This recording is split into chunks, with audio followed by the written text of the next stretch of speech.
ขอโอกาสคณะพระเจ้าประสงค์กล่าวสนทนาปราศัยธรรมะตามสมควรนะโมตัสสะภะคะวะโตอะระหะโตสัมมาสัมพุทธัสสะนะโมตัสสะภะคะวะโตอะระหะโตสัมมาสัมพุทธัสสะนะโมตัสสะภะคะวะโตอะระหะโตสัมมาสัมพุทธัสสะขอนอบน้อมแด่องค์สมเด็จพระสัมมาสัมพุทธเจ้าผู้ตรัสรู้ชอบได้โดยพระองค์เองผู้เป็นบรมครูของเทวดาและมนุษย์ทั้งหลายขอนอบน้อมแด่พระธรรมอันเป็นธรรมที่พระผู้มีพระภาคเจ้าพระองค์นั้นบูชาแล้วเป็นธรรมที่นำสัตว์ผู้ถึงพร้อมด้วยวิชชาและจรณะออกจากทุกข์ขอนอบน้อมแด่หมู่พระอริยสงฆ์ผู้ดำรงอยู่ในมรรคและผลผู้ทรงบุญด้วยคุณมีศีลเป็นต้นขอถวายความเคารพครูบาอาจารย์พระสงฆ์สามเณรทุกรูปทุกองค์ขอการกล่าวธรรมะขอความสุขความเจริญจงบังเกิดมีแก่ญาติธรรมเมื่อสักครู่สุขคนที่สละเวลามาร่วมกันเจริญกุศลในสองปากคำของมื้อนี้ลำดับต่อไปพวกเราร่วมกันฟังธรรมสนทนาธรรมตามสมควรปานิมิเจวโนนัสสะหะเรยะปานินาวิสังนาภานังวิสมันเวตินัตถิปาปังอกุปะโต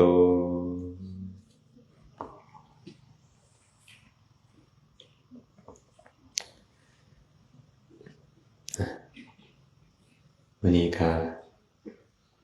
วันที่13เนาะเดือน1ปี2026ก็เป็นมื้อที่2ที่คณะจาริกธุดงค์ตามห้อยธรรมได้พักจำวัดอยู่ที่วัดเมืองเก่าศรีโคตบอกเมื่อคืนนี้ญาติโยมก็พากันมาสนทนาปราศัยธรรมะหลายคนหลายท่านพอสมควรมื้อนี้ครูบาอาจารย์ก็พากันไปเฮ็ดกิจเจริญกุศลอยู่ที่วัดพระธาตุพนมก็มาคำได้จักหน่อยเนาะเนื่องจากไปหลายองค์ก็เดินทางก็ต้องใช้เวลาน้อยนึงแต่ก็มาทันอยู่ญาติโยมก็พากันมาไหว้พระสาธยายธรรมเจริญจิตตภาวนาตามสมควรแล้วลำดับต่อไปก็จะร่วมกันสนทนาธรรมผู้ใดมีคำถามที่อยากจะเข้าใจในข้ออัดข้อธรรมบางข้อบางประการที่อาตมาสามารถจะตอบให้ได้ก็สามารถถามได้แต่ก่อนจะได้เปิดโอกาสให้ญาติโยมได้ถามก็จะยกพุทธพจน์บทหนึ่งขึ้นมากล่าวก่อนในส่วนเบื้องต้นพระผู้มีพระภาคเจ้าตรัสไว้แบบนี้ว่าปานิมหิเจวโนนัสสะหะเรยะปานินาวิสังนาภานังวิสมันเวตินัตถิปาปัง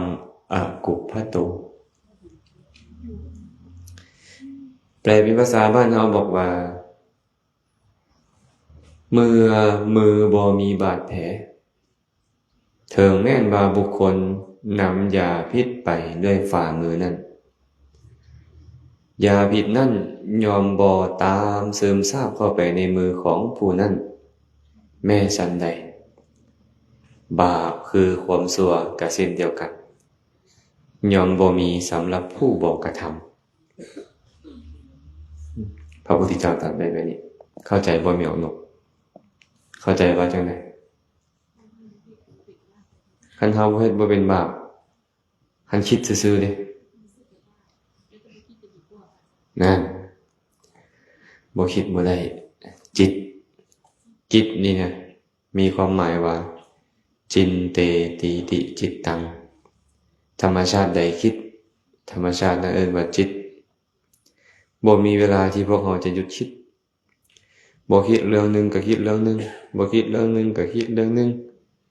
บ่คิดเรื่องดีก็คิดเรื่องบ่ดีแม่นบ่มันต้องคิดอยู่ตลอดความหมายของพุทธพจน์เพิ่นอุปมาให้เราฟังก่อนเหมือนกับมือนี่นะ มือของพวกเรานี่นะที่มันบ่เป็นบาดแผล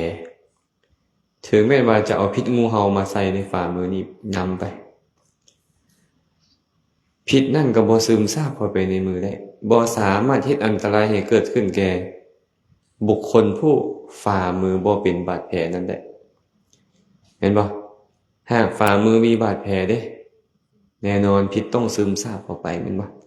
แต่เพราะเหตุที่ฝ่ามือบ่มีบาดแผลนั่นแหละยานั่นมีพิษปานใดก็ตามก็บ่สามารถซึมซาบเข้าไปได้ฉันใดความชั่วก็บ่มีแก่ผู้บ่เฮ็ดบ่กระทำหลายๆคนเพิ่นบอกว่าเมื่อคืนนี้ก็มีผู้ถามเนาะปะกับผัวนี่บาปบ่เพิ่นบอกโอ้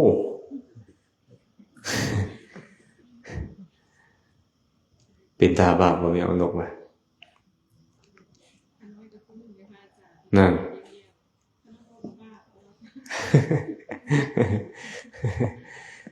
ก็ท่านจะลืมเนาะบาปหรือบุญมันอยู่ที่เจตนาแม่นบ่ก็เบิ่งที่เจตนานั่นแหละเจตนาบ่ดีก็บาปเจตนาดีก็บุญแม่นบ่มีเรื่องราวเกิดขึ้นอันนี้บ่สู่ฟังสมัยหนึ่งมีเศรษฐีคนหนึ่งอยู่เมืองสาวัตถีนั่นแหละเป็นคนร่ำรวยมีลูกสาวอยู่คนหนึ่งฮักลูกสาวนี่นะลูกสาวกับผู้งามผู้งามแหงจนบ่ให้ไปใส่เลยก็ให้ขึ้นไปอยู่ปราสาทสั้น7พุ่นแหละบ่ให้ลงไปใส่เมื่อหนึ่งมีนายพรานคนหนึ่งปกติของนายพรานเฮ็ดหยังสมาทานศีลอยู่วัดบ่นายพรานบ่ล่าสัตว์แม่นบ่ใส่แห้วยิงสัตว์อยู่หั่นแหละได้แล้วก็ขนไปขายเฮ็ดอยู่แบบนี้มาหลายปีมื้อหนึ่งเราก็เลยไปจับสัตว์ได้หลายไปฆ่าสัตว์ได้หลายก็เอาขึ้นใส่เกียนพวกกวางพวกฝานเนาะก็แก้ใส่เกียนไปขายในขณะที่เรากำลังขับเกียนแกเอาพวกสัตว์ไปขายอยู่ตลาดนางน้อยคนนี้ผู้เป็นลูกสาวเศรษฐีเปิดประตูหน้าต่างออกมาเห็นปุ๊บมักปับอันนี้เคินมายังเนี่ยโอ้บุพเพสันนิวาสหากแรกพบเนาะพระสัมมาสัมพุทธเจ้าตรัสไว้แบบนี้เด้ปุพเพวะสันนิวาเสนะปัจจุปปันนะหิเตนะวาเอวันตังชายเตเปมังอุปลังวะยะโถทะเกความฮักเกิดขึ้นจากสองฐานะเหมือนกันปุพเพวะสันนิวาเสนะเพราะการอยู่ร่วมกันในการก่อนปัจจุปปันนะหิเตนะวาเพราะเกื้อกูลกันในปัจจุบันเดเหมือนกับดอกบัวหรือดอกไม้ที่เกิดจากน้ำนี่นะมันอาศัยน้ำนำอาศัยขี้ตมนำมันจึงย่อซอขึ้นงอกงามความรักเกิดจากสองฐานะปุพเพสันนิวาสที่เราเอิ้นกันปุพเพสันนิวาสปุพเพสันนิวาสแปลว่าอยู่ร่วมกันมาในการก่อนในฐานะอะไรบ่ฮู้แหละในฐานะสามีภรรยาก็มีในฐานะอ้ายเอ้ยน้องก็มีในฐานะพ่อแม่ลูกก็มีในฐานะเพื่อนมิตรสหายก็มีเห็นปั๊บหักปับเลยอันนี้ต้องใส่ในสำนวนของผู้บ่าววัย15ผู้สาววัย14เห็นแล้วมักกันเลยนะเคยเป็นบ่แม่มอนแม่มอนก็เคยเป็นเบิ่งดอกผมแล้วออกสีขาวๆเลยดอกผมนี่บ่น่าจะมีแต่มีเสยอาตมานึกถึงเสกโลโซเจ้าเฮ็ดให้ข้อยรู้สึกเหมือนตอน14แล้วปานค่อยมีแฟนคนแรกๆเลยเพิ่นเสกโลโซเราเอามาเว้ากันเนาะเธอทำให้ฉันรู้สึกเหมือนตอน14เลยเห็นปุ๊บใจสั่นเลยว่าซั่น อ้าวมีได้ไหมออกไหมเคยมีพระองค์หนึ่งบ่เป็นองค์แถวนี้เด้อบ่เป็นแถวนี้ได้นี่พระองค์หนึ่งนี่เพิ่นเป็นคนมีศรัทธาในพระศาสนาสละเงินสละซานออกบวชแต่ว่าอยากสืบทอดพระศาสนาไปขอเรียนพุทธพจน์เข้าไปหาอาจารย์ดันเป็นพระอรหันต์มีอภิญญาพร้อมก็พิจารณาเบิ่งแล้วโอ้พระองค์นี้นี่นะอายุสั้นก็เลยปฏิเสธอาวุโสข่อยบ่รับเจ้าเป็นลูกศิษย์เด้อเจ้าสิไปเรียนนำไผก็ไปโลดขอให้เขาน้อยได้เรียนเถอะท่านอาจารย์เขาน้อยอยากเรียนพระไตรปิฎกว่าซั่นบ่ข่อยบ่รับไปเจ้าไปเรียนนำไผก็ไปห้าม2ครั้ง3คราวแล้วบ่ยอมเราก็เอาที่เอาว่าได้องค์นี้อยากเรียนแท้เนี่ยอาจารย์ไล่นี่ก็บ่ยอมบ่ให้เรียนก็อยากเขาน้อยขออุปทานล้างตีนเช็ดตีนแล้วแต่ละมื้อเนาะเตรียมน้ำล้างตีนเตรียมน้ำล้างหน้าแหละเอาไว้ซักผ้าซักผ่อนให้ปัดกวาดเช็ดถูให้สิไป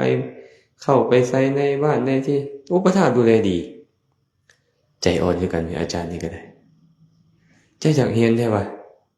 โดยอยากเรียนแท้ว่าซั่นเอาสิซะคันเจ้าอยากเรียนเนี่ยข่อยห้ามเจ้าบ่ให้ออกไปใส่จนกว่าเจ้าจะเรียนจบว่าซั่น2-3 ปีก็อย่าห้ามบ่ให้ไปใส่เลยโดยตกลงว่าซั่นบ่ให้ไปใส่เขาเนี่ยก็สิบ่ไปแต่ขอให้ได้เรียนหลังจากได้ยินว่าอาจารย์ให้เรียนแล้วก็ลุยอย่างเดียวเลยอาจารย์บอกอันไหนมันก็ท่องอาจารย์บอกอันไหนมันก็ท่องจบผ่านเวลาไปหลายเดือนหลายปีจบพระไตรปิฎกเริ่มได้บ่เนี่ยไอ้คนเก่งนี่มันจะมีลักษณะแบบนี้มั้ยจะลืนครูเคยได้ยินคำว่าหัวล้านลืนครูบ่ครูกับล้านพอแฮงเลยเนาะโอ้นี่ล้านกว่าอีกเล่นหัวล้านลืนครูอาจารย์บอกว่าบ่ต้องไปในบ้านเป็นหยังอาจารย์คือบ่อยากให้เฮาไปเบิ่งก่อนนะเพิ่นว่าเบิ่งก่อนนะ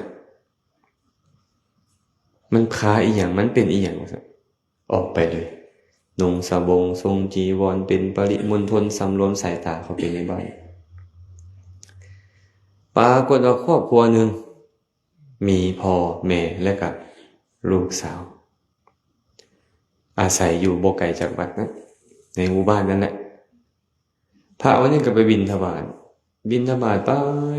ตไปนางน้อยอันนี้ก็มาขอใส่บาตรเหลียวเบิ่งหน้าพระแล้วรออาตมาเบิ่งบ่คือจะมีจักคนตกแถวนี้บ่เข้าองค์นั้นเลยองค์นั้นรอแท้นะไม่ออกขนาดตักอาหารใส่บาตรกันแนมหน้าพระเอาอาหารจนสิบ่ถึกบาตรพุ่นน่ะไม่ออกเอ้ยไอ้ความรอของเพิ่นนี่นะพระองค์นี้ก็บ่สนบ่เบิ่งหน้าเลยจื้อได้แต่ผ้าเหลืองๆเสื้อของไม่ออกอันนั้นน่ะจื้อได้แต่ว่าเสื้อผ้าของเราสีเหลืองแต่บ่เบิ่งหน้าคันเบิ่งหน้ายันอดบ่ไหวเพิ่นนี่ก็ได้สำรวมสายตาบ่ยอมเบิ่งหน้ารับอาหารแล้วก็ย่างไปต่อ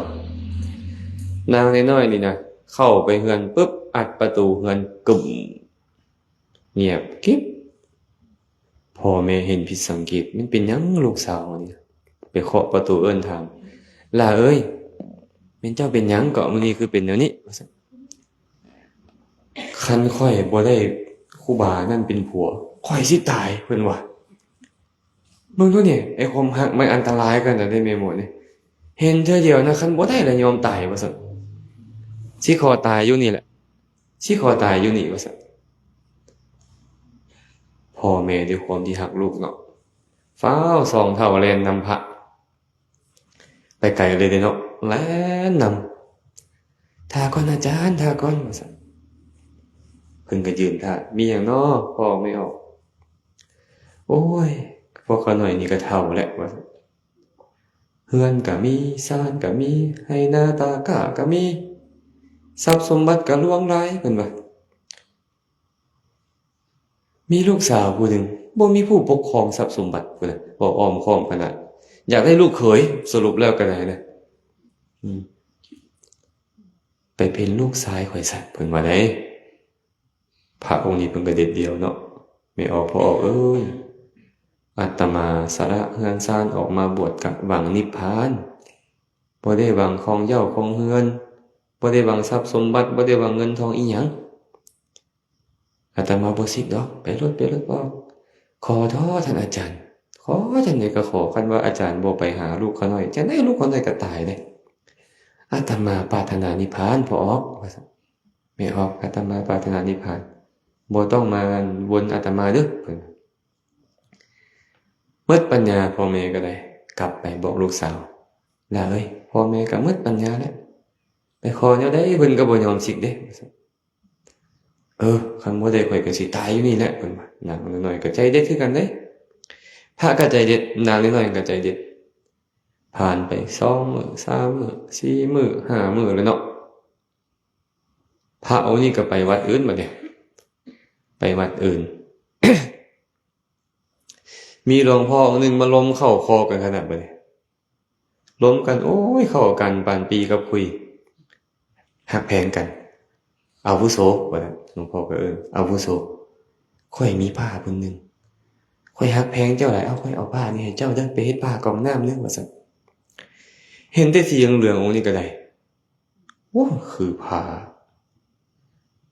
ไม่ออกอันนั้นแต่เนาะสีเหลืองคือกันเลยยังจือนิมิตอยู่เด้เนาะหลวงพ่อไปเอามาจะใส่ว่าซั่นโอ้ยมือหวานนี่พวกค่อยไปซักบางสกุลมาว่าซั่นนางน้อยๆอยู่บ้านนั้นแล้วตายก่อนว่าซั่นพวกค่อยก็เลยไปดึงซักเอาผ้าบางสกุลมาว่าซั่นมาแบ่งกันได้คนละศอกนี่แหละค่อยให้เจ้าค่อยฮักเจ้าค่อยแพงเจ้าว่าซั่นได้ยินสัมพันธ์ตายคาทีเลยพระก็ได้เสียใจว่าเฮาก็บ่ได้เราก็บ่ได้เฮาตายแล้วล่ะเนาะมักคือกันองค์นี้บ่เห็นหน้าแต่มักให้เบิ่งแม่เมียหมอนเห็นแต่มือกับผ้าระวังเด้อย่าฮู้ไปบิณฑบาตนี่ก็ได้จะไปสังเกตมือเขาเลยเด้สวยๆงามๆได้มือผู้หญิงเนาะแม่นบ่กลมอ้อยด้วยไปได้บ่คือมือโจโกดอกมือโจโกนี่เบิ่งบ่ออกเลยโปลูกจกอยู่อย่าไปสังเกตคันมีนิมิตอนุพยัญชนะขึ้นมาแล้วแม่นตายคือพระองค์นี้บ่ตายเลยนี่ฮักแรกพบเห็นปุ๊บฮักกันเลยขนาดองค์นี้บ่ได้เบิ่งหน้ายังมีความฮักนำไม่ออกเว้ยไม่ออกน้อยๆก็ฮักหลายแสดงว่าอดีตชาตินี่นะพวกเพิ่นนี่เคยเป็นคนฮักกันมาก่อนแค่เห็นก็ฮักเลยอันนี้คือกันนางน้อยๆอันนี้อยู่ถึงปราสาทพี่ยังไม่ออกเรียกเห็นนายพรานขี่เกียนไก่ไปมักแท้มักว่านายพรานยังบ่เห็นซ้ำเพิ่นเห็นผู้เดียวเพิ่นมักเอาแท้ว่าใส่คนใส่สาวใส่เอ้ยเจ้านำนายพรานนี่ไปมึงว่าเราเอาเครื่องไปขายอยู่ไสถามเราพร้อมว่าเราจะกลับมื้อใดเวลาใดแล้วมาบอกข่อยเด้อคนใส่ก็ไปเนาะก็นำนายพรานไปนายพรานขายเครื่องเรียบร้อยก็ไปถามเจ้าสิกลับมื้อใดกลับทางใดนายพรานก็บอกข่อยสิกลับเวลานี้ไปทางนั้นสาวไส้เพิ่นก็กลับไปบอกกันลูกสาวเศรษฐีก็ได้การและปลอมตัวเลยบัดเนี่ยปลอมตัวเป็นคนรับใช้ในเฮือนนั่นแหละได้ทรัพย์สมบัติส่วนหนึ่งเนี่ยฮู้แล้วว่านายพรานกลับทางนั้นไปลัดเลยไปลัดทางเห็นนายพรานมาปุ๊บกันยางนำก้นเลยเนาะนายพรานเกลียวเบิ่งไปไสนางน้อยๆเนี่ยเมื่อแม่บ่ต้องมาล่ะเอ้ยเมื่อว่าซั่นเอาอายุ15 16ปีเนาะแม่ออกพอดีงามๆมันน่ะ15ยก16ย่อนๆพอดีงามแม่นผู้ใด15 16นี่มีแต่50 60กันเนาะแล้วก็นำแล้วก็บ่ปากบ่เว้าหยังนายพรานก็ขี่เกียนไปเลยไล่ 3-4 เทื่อก็บ่เมื่อเราเหลือใจเรานางน้อยๆอันนี้ก็ได้ทานเอ้ยทานบ่ฮู้บ่เนี่ยรัตนะมาสำหรับทานเลยนะนี่นะว่าซั่นเจ้าบ่ฮู้บ่ค่อยมาเพื่อเจ้าค่อยฮักเจ้านี่นะอันความหมายว่าเพิ่นนั่นน่ะ ในพานฮู้แล้วโอ้นางนิดหน่อยนี่มักเฮาแล้วอุ้มขึ้นรถไปอยู่อีกเมืองหนึ่งอยู่กินน้ำกันมีลูก7 คนเนี่ยโอ้ลูกดกเติบเลยเนาะลูก7 คนจนลูกใหญ่เลยได้ลูกใหญ่คือมากับสิ20 ปลาย30 ปีแล้วเนาะได้ไพ่แหละลูกชายหมดเลยได้ลูกไพ่อีก7 คนแต่ว่าอาชีพก็บ่เคยเปลี่ยนเนาะก็ยังเฮ็ดอยู่นั่นแหละแต่นางน้อยๆดันเป็นโสดาบันเป็นพระโสดาบันเลยได้นี่พระโสดาบันบ่แม่นบ่มีความหักเลยพระโสดาบันก็เป็นเหมือนกันผัวนักล่าเมียโสดาบันเข้ากันได้บ่ล่ะบ่เนี่ยผัวทุศีลเมียมีศีลแต่อยู่นำกันได้พระพุทธเจ้าได้บอกว่าภิกษุทั้งหลายการอยู่ร่วมกันของคน4 ประเภทนี้เพิ่นว่า 1. ผัวผีเมียเทวดา 2. ผัวเทวดาเมียผี 3. ผัวผีเมียผี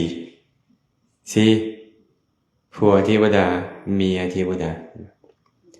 ผัวผีเมียเทวดาเป็นจังได๋สามีบางคนในโลกนี้เป็นคนมักฆ่าสัตว์ลักทรัพย์ประพฤติผิดในกามเว้าตัวดื่มน้ำเมาเป็นคนทุศีลมีธรรมอันต่ำทรามเป็นคนตนีทีเหนียวมักตำหนิติฉินนินทาสมณพราหมณ์ทั้งหลายแต่เมียเขาบ่เป็นแบบนั้นเมียเขากับมีศีลมีกัลยาณธรรมบ่ขี้ทีขี้เหนียวบ่ด่าว่าตำหนิติเตียนสมณพราหมณ์นี่แหละเอิ้นว่าผัวผีอยู่ร่วมกับเมียเทวดาพ่อไม่บอกว่ามีบ่ผัวบ่ดีเมียดีเนี่ยมีแต่อาตมาคือว่าบ่มีดอกอยู่เนี่ยแม่นบ่บ่มีมันมีเมียเทวดาอยู่เนี่ยบ่คือตื่นมาก็สิมันค่ำแอวจับซากเข้าเบื่อซะแล้วนี่นะนอนกินบ้านกินเมืองอีหยังกระเดะกระดอก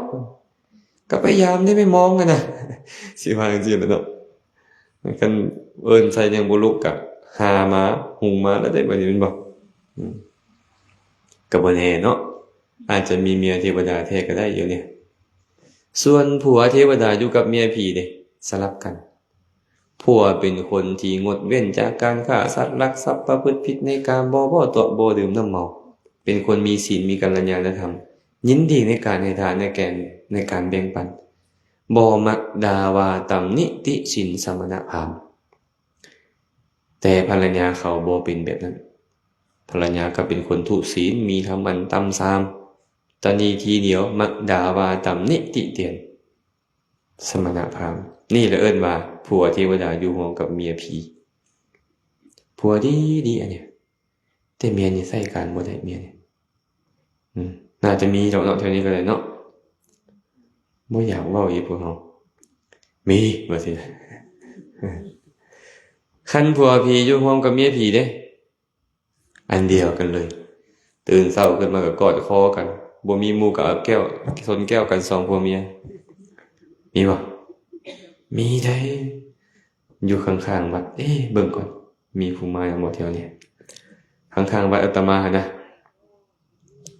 ผัวเมียลูกสาวลูกเขยเล่นไพ่เอาเงินกันโอ้ยจะเป็นธรรมชาติ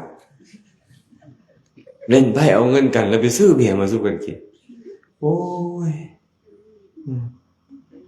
คันเอากับเพื่อนอื่นกับพี่น้องอื่นยังใครเนาะพ่อแม่ลูกสาวลูกเขยยังไงแบบนี้ก็มีไม่ออกมันก็พี่อยู่พี่แล้วนี่เนาะแสดงว่าทั้งสองสามีภรรยามักฆ่าสัตว์มักลักทรัพย์มักประพฤติผิดในกามมักเว้าตัวมักดื่มน้ำเมาเป็นคนทุศีลมีธรรมอันต่ำทรามตนีทีเหนียวมักด่าว่าสมณพราหมณ์นี่เอิ้นว่าผัวผีอยู่ร่วมกับเมียผีตรงกันข้ามมาเนี่ยผัวกับเทวดาเมียกับเทวดาคือผัวก็มีศีลมีกัลยาณธรรมทั้งคู่เลยทั้งผัวทั้งเมียบ่ฆ่าสัตว์ลักทรัพย์ประพฤติผิดในกามบ่เว้าตัวบ่ดื่มน้ำเมามีศีลมีกัลยาณธรรมเป็นคนยินดีในการให้ทานในการแบ่งปันและบ่มักด่าว่าตำหนิ ติเตียนสมณภาพนี่เอิ้นว่าผัวเทวดาอยู่ร่วมกับเมียเทวดามีบ่มีว่ะ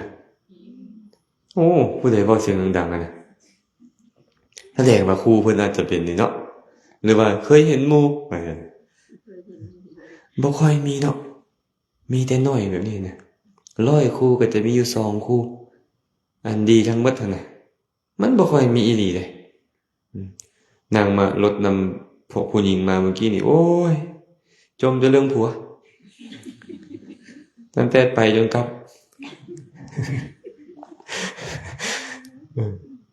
เมื่อกี้ก็เว้าเรื่องผัวผู้นี้เรื่องผัวผู้นั้นจนฮอดวัดเอาซื่อๆก็บ่แม่นตลอดทางดอกเนาะบางช่วงมันก็จมอะนะแม่ผมมื้อนี้ก็ได้ฟังเนาะผัวข่อยเป็นแนวนี้ผัวผู้นี้เป็นแนวนั้นเบิ่งแม่ผัวผู้นั้นนะเพิ่นน่ะเพิ่นรวมกันก็เว้าอย่าเว้าตื่มให้เขานิดนึงตื่มให้เขานะฉะนั้นน่ะนะจะเป็นแบบใดก็ตามแต่อยู่นำกันได้ตีกันซุมื้อก็อย่าตอนเมาอะนะตื่นมากอดคอกันกินข้าวจ้ำแจ่วนำกันสบายแบบนี้ก็มีมาตอนกลางคืนน่ะโอ้ยมามื้อละจะโคตรอีหยังโตโคตรอีหยังตื่นเช้ามากินข้าวนำกันเฉยอยู่คู่แบบนี้ก็อยู่นำกันได้และอยู่จนตายพร้อมก็มีอาตมาเห็นไทบ้านอาตมาผู้นึงเมียผัดเตี้ยๆเตี้ยๆไปเตี้ยลงพุงไม่ออกเอ้ยคิดเอากันแล้วกันผัวก็ผู้น้อยๆแต่ว่าบ่มีพุงเพิ่นนี่น่ะกินเหล้าเมามาจังได๋นี่เมียจับดึกเลยลองคิดเบิ่งเมียจับดึกอ่ะปานนั้นก็อยากสู้เมียอยู่เด้เมียจับผ้าใส่แล่นอยู่กลางบ้านนั่นน่ะบาดหายสวงเมามาแล้วคือเขาหักแพงกันดีขนาดเลยโอ้แบบนี้ก็มีแมวเห็นบ่เนี่ยเป็นแบบใดก็ตามอยู่นำกันได้แม่นบ่อยู่จนเฒ่าตายก็มีแต่ว่ามันบ่เกื้อกูลกันอันนี้มันมีแต่สิเฮ็ดให้อกุศลเกิดครอบงำกันแต่ว่ามันอยู่นำกันได้อยู่นำกันได้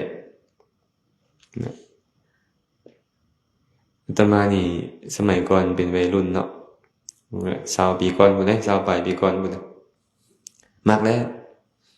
มาไปสังสรรค์นะเป็นคนฮักหมู่ฮักสังคมอาตมานี่นะมีหมู่ผู้นึงขั้นตอนบ่คันได้กินเหล้าตายดีเอาเท่เอาว่าดีจนแบบบ่มีทิฏฐิเลยฟาดเข้าไปมา3จอกแล้วเป็นเรื่องใหม่คันบ่ผิดกับหมู่เลยมันต้องผิดกับครอบครัวกับลูกกับเมียไปตีบางเทื่อทุบเครื่องเงินของซ่านหมู่เอานี้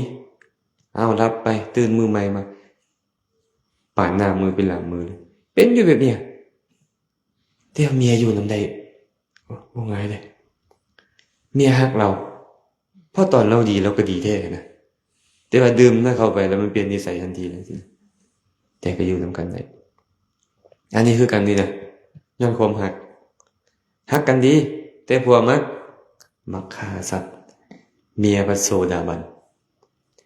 แต่ละมื้อก็เท่าเอาธนูมาเท่าเอาแห้วมาเอาดางมาค่อยจะไปเฮ็ดเวียกเมียก็จับให้จับลูกธนูจับพวกแห้วพวกหยังให้เฮ็ดแบบเนี้ย อยู่มามื้อนึงพระสัมมาสัมพุทธเจ้าเห็นอุปนิสัยในการบรรลุธรรมนะผมก็ย่างไปบอนที่เราไปใส่แห้วนะแล้วก็เฮ็ดหอยตีนธรรมดาแล้วหอยตีนพุทธเจ้านี่เหยียบลงนี่เป็นหอยเอาขึ้นหายเพราะบ่มีผู้ใดจะข้ามพระบาทของพระพุทธเจ้าไปได้เด้เห็นไหมอันที่เราเห็นกันอยู่พระบาทนี่พระบาทนั่นบ่อยากจะบอกว่าของเก้ของแท้นั่นแหละคดแท้ๆคดเองแท้ๆนะเข้าใจคำว่าคดเองแท้ๆบ่ของแท้แต่ของแท้ที่คดเองแท้ๆคือพระพุทธเจ้าบ่ได้ประทับไปซั่นดอกแม่เนาะเพราะผู้ใดก็ข้ามบ่ได้ฉะนั้นหอยตีนพระพุทธเจ้านี่จะบ่มีในหน้าดินแล้วเนี่ย สาวกเดินตามจะบ่ได้เห็นบ่ได้นั่นหอยนั่นเท่ากับดอกบัวขึ้นมาฮับพระบาท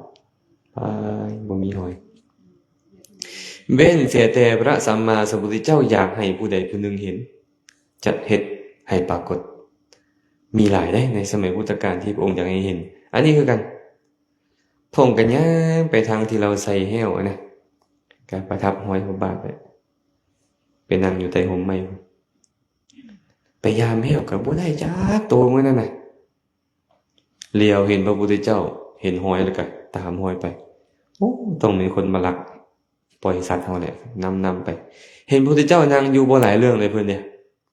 ไอ้คนมันโทสะจริตนะครับมันบ่สนหรอกว่าถูกหรือผิดนั่นน่ะบ่ได้มีวิจารณญาณขึ่งธนูใส่เลยพระพุทธเจ้าก็อธิษฐานขอให้นายพรานคนนี้จงขึ่งธนูได้แต่อย่าปล่อยธนูโดยแห่งอธิษฐานของเพิ่นนายพรานก็ขึ่งธนูไว้ปล่อยบ่ได้ดึงไว้จังซั่นแหละเวลาผ่านไปหลายชั่วโมงเด้เมียอยู่เฮือนเอิ้นใส่ลูกชายทั้ง7คนมาลูกเอ้ยพ่อเจ้าไปแต่ดนแล้วบ่มามื้อนี้แปลกเด้ลูกเอ้ยบ่เห็นเจ็บบ่เห็นเป็นอยู่ป่าเพิ่นบอกลูกไปนำไปลูกชายทั้ง7คนก็จับธนูไผธนูเราก็ไปคือกันย่างไปเห็นพ่อกำลังยกธนูยิงสิยิงอยู่นี่เนาะบ่หลายเรื่องลูกชายก็ได้โอ้คู่อริพ่อเฮาเลยว่าซั่นจับธนูได้ก็ขึ้นคือกันพระเจ้าก็อธิษฐานขอให้คนทั้ง7นี้จงโกงธนูได้แต่บ่ให้ปล่อยธนูก็โกงใส่ไปนี่แหละแต่บ่ปล่อยอันนี้ก็หลายชั่วโมงทางแม่กับลูกไผ่นี่เห็นท่าบ่ดีแล้วผัวไปก็หาย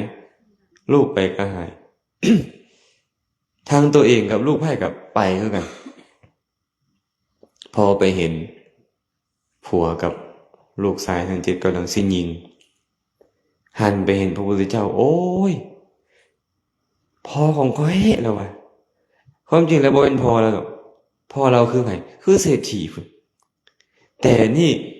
เป็นผู้เหมือนพ่อที่ให้เรากำเนิดขึ้นมาในธรรมวินัยนี่เฮ็ดให้เราบรรลุโสดาบันนะเราก็เลยบอกว่าโอ้ยพวกเจ้าสิบหายแล้วสิทำให้พ่อของข้อยนี่นะเพิ่นนายพรานกับลูกชายได้ยินเข้ามาพอลูกเนี่ยก็บ่เคยให้ไปยามพ่อเฒ่าแม่เฒ่าจักเทื่อผัวก็บ่เคยให้ไปยามพ่อเฒ่าแม่เฒ่าเพราะตัวเองหนีมานะก็เลยปรากฏว่านายพรานก็บ่เคยเห็นพ่อเฒ่าแม่เฒ่าลูกชายก็บ่เคยเห็นพ่อเฒ่าแม่เฒ่าทั้ง8คนก็เลยคิดว่าโอ้ยตายแล้วเนาะนี่บ่พ่อเฒ่าเฮานะสินะใจมันก็เลยอ่อนพอใจอ่อนลงนะพระเจ้าก็อธิษฐานให้คลายอิทธานุภาพของพระองค์ก็ปล่อยธนูลงเข้าไปกราบพระพุทธเจ้าพระพุทธเจ้าแสดงธรรมให้ฟังบรรลุเป็นพระโสดาบันหมดเลยพวกนี้โอ้คนเฮานี่อุปนิสัยใกล้กันมันไปหากันเด้ธาตุเนาะธาตุมันใกล้กันอุปนิสัยมันใกล้กันเฮ็ดบุญมาปรารถนาบรรลุธรรมนำมานำกันอยู่ไสก็ตามจัดสรรให้ไปหากันและไปฟังธรรมพร้อมกันบรรลุธรรมนำกันบรรลุเป็นพระโสดาบันแล้วพระพุทธเจ้าก็กลับชาวพวกภิกขุทั้งหลายได้ยินข่าวว่าพระพุทธเจ้าไปโพธิในพานแล้วก็ฮู้ว่าในพานไปล่าสัตว์ตลอดเป็นยังเมียของเราเป็นพระโสดาบันแล้วคือยังเอาธนูให้เราไปล่าสัตว์อยู่พระโสดาบันยังฆ่าสัตว์อยู่หวะเพิ่นว่าสินะเป็นไปได้บ่แม่นกพระโสดาบันเป็นไปได้ห่วยพระโสดาบันยังฆ่าสัตว์ก็บ่เป็นตาเป็นและโสดาบันมันเป็นไปบ่ได้ดอกแต่ภิกขุทั้งหลายคิดเองนะว่าโสดาบันยังคือยังเอาธนูให้ผัวไปยิงสัตว์อยู่สินะพระพุทธเจ้าก็เลยว่าไว้สิภิกขุทั้งหลายเอ้ยเป็นความจริงว่าบาปกรรมนี่นะมันอยู่ที่เจตนาของผู้กระทำนางคนนี้นี่นะเราบ่ได้มีจิตคิดว่าขอสามีจงเอาธนูนี่ไปฆ่าสัตว์เถิดจงเอาหอกเอาลาวนี่ไปฆ่าสัตว์เถิดบ่ได้มีเราเฮ็ดหน้าที่ของภรรยาคือให้ผัวบ่ให้บ่ด่าเรากับหน้าที่ของตัวเองเฮ็ดซำนี้แต่บ่ได้มีจิตคิดว่าจงเอาไปฆ่าหมู่สิ พวกเราเคยใต้เทียนบ่เวลาใต้เทียนแล้วนี่เนี่ยโดยเฉพาะยามฝนได้จังหน่อยมีแมงไหม้มาตอมบ่รอดบ่พวกไม่เอาเป็นบาปบ่สมมุติว่ามีโยมคนใดคนหนึ่งอยู่เนี่ยเสื้อแดงๆเนาะโยมเสื้อแดงๆเลยสมมุติจะซื้อดอกขอสมมุติได้ตามประทีปดวงใหญ่ๆไปบูชาเจดีย์เรานึกถึงคุณของพระสัมมาสัมพุทธเจ้าว่าขอใส่ประทีปแสงสว่างนี่บูชาพระพุทธเจ้าแล้วเราก็หนีแมงเมาออกอีกไม่ออกเพียงแต่ละแมงเมากับกองไฟเข้ากันปันยังเห็นบ่เห็นอยู่ไกลเป็นกิโลมันก็ไปหาอันแมงเมาเนาะแมงเมาเห็นแสงเทียนที่เราแสงประทีปที่เราใต้กับบินหรืออ้อมเลยจวดตายจวดตายจวดตายเป็นร้อยถามว่าเราบาปบ่แมวเสื้อแดงเนี่ยเราบาปบ่เราเฮ็ดให้สัตว์ตายเด้เราไปตามประทีปให้สัตว์ตายนี่เจตนาเราบูชาพระพุทธเจ้าเราบ่ได้มีจิตคิดว่าขอสัตว์จงมาทึกไฟนี่ตายเถิดบ่มีเลยบ่มีเพราะฉะนั้นผู้ตามประทีปบูชาเจดีย์บ่บาปเป็นบุญชั้นใดก็ชั้นนั้นเพิ่นว่านางคนนี้เราเฮ็ดหน้าที่ของภรรยาที่เฮ็ดตามที่สามีสั่งเท่านั้นบ่ได้มีจิตคิดจะฆ่าใครเพราะฉะนั้นบาปกรรมจึงบ่มีเพิ่นว่าพระพุทธเจ้าก็เลยตัดคาถาที่อาตมาเว้ามานั่นแหละปานิมหิเจวโนนัสสะหะเรยะปานินาวิสังนาพนังวิสมันเวตินัตถิปาปังอกุปพโตเมื่อฝ่ามือบ่มีบาดแผลถึงเขาจะนำยาพิษไปด้วยฝ่ามือนั้นยาพิษนั่นยอมบ่ตามซึมซาบเข้าไปในมือเขาแม่ชันใดบุคคลใดก็ตามบ่มีเจตนากระทำบาปก็ยอมบ่มีสำหรับเขาพระพุทธเจ้าเว้าเองสิเด้อย่างนั้นฉะนั้นเจตนาจึงเป็นกรรมหลายคนถามปัญหาและออกมาฮู้การเดียวกันว่าบาปบ่เป็นบาปบ่แบบนี้เป็นบาปบ่แบบนั้นเป็นบาปบ่คันเฮาบ่จับหลักบ่ได้เฮาจะบ่สามารถวินิจฉัยได้ว่าอันใดเป็นบุญเป็นบาปเฮาต้องจับหลักให้แน่ก่อนพระพุทธเจ้าก็บอกไว้เนาะอาตมาว่าบ่แม่นห้อยกว่ารอบเลยบ่เจตนาหังภิกขเวกัมมังวดามิเจตจิตตวากัมมังกโรติกายเยนะวาจายมนสาภิกขุทั้งหลายเฮากล่าวเจตนาว่าเป็นกรรมเพราะบุคคลจงใจแล้วจึงเฮ็ดกรรมด้วยกายวาจาใจตัวเจตนาเป็นกรรมได้กรรมดีก็เจตนาดีกรรมบ่ดีคือกรรมชั่วก็เจตนาชั่วนั่นแหละเนาะเอาเพิ่นเป็นแบบนี้นี่เพิ่นเจตนาหยังเพิ่นเป็นแบบนี้เจตนาเพิ่นเฮ็ดหยังให้เพิ่นหลับสับงกนึกไงมีเจตนาสับงกบ่บ่มีว่ะบ่แม่นเด้ความจริงแล้วทุกครั้งต้องมีเจตนาแต่เพิ่นบ่ได้มีเจตนาสับงกดอกแต่ทีนะมิทะมันมีกำลังทีนะมิทะมันดันมีเจตนาอยู่หั่นพร้อมมันก็เลยเป็นกรรมชั่วความงงเหงาหาวนอนเป็นกรรมชั่วเด้เขาเอิ้นว่าทีนะมิทะแต่บ่ได้เป็นความเมื่อยล้าของร่างกายเด้คันความเมื่อยล้าของร่างกายนี่นะบ่ได้เอิ้นว่าบาปแม้แต่พระอรหันต์ก็ยังมีการหลับนอนเนี่ยมันเมื่อยแฮงต้องหลับนอน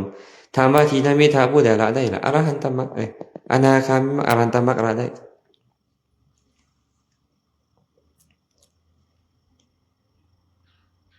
เนาะเพราะเขาเจตนาอย่างตอนนี้เจตนาของบ่าวให้เนี่ยแม่นแท้บ่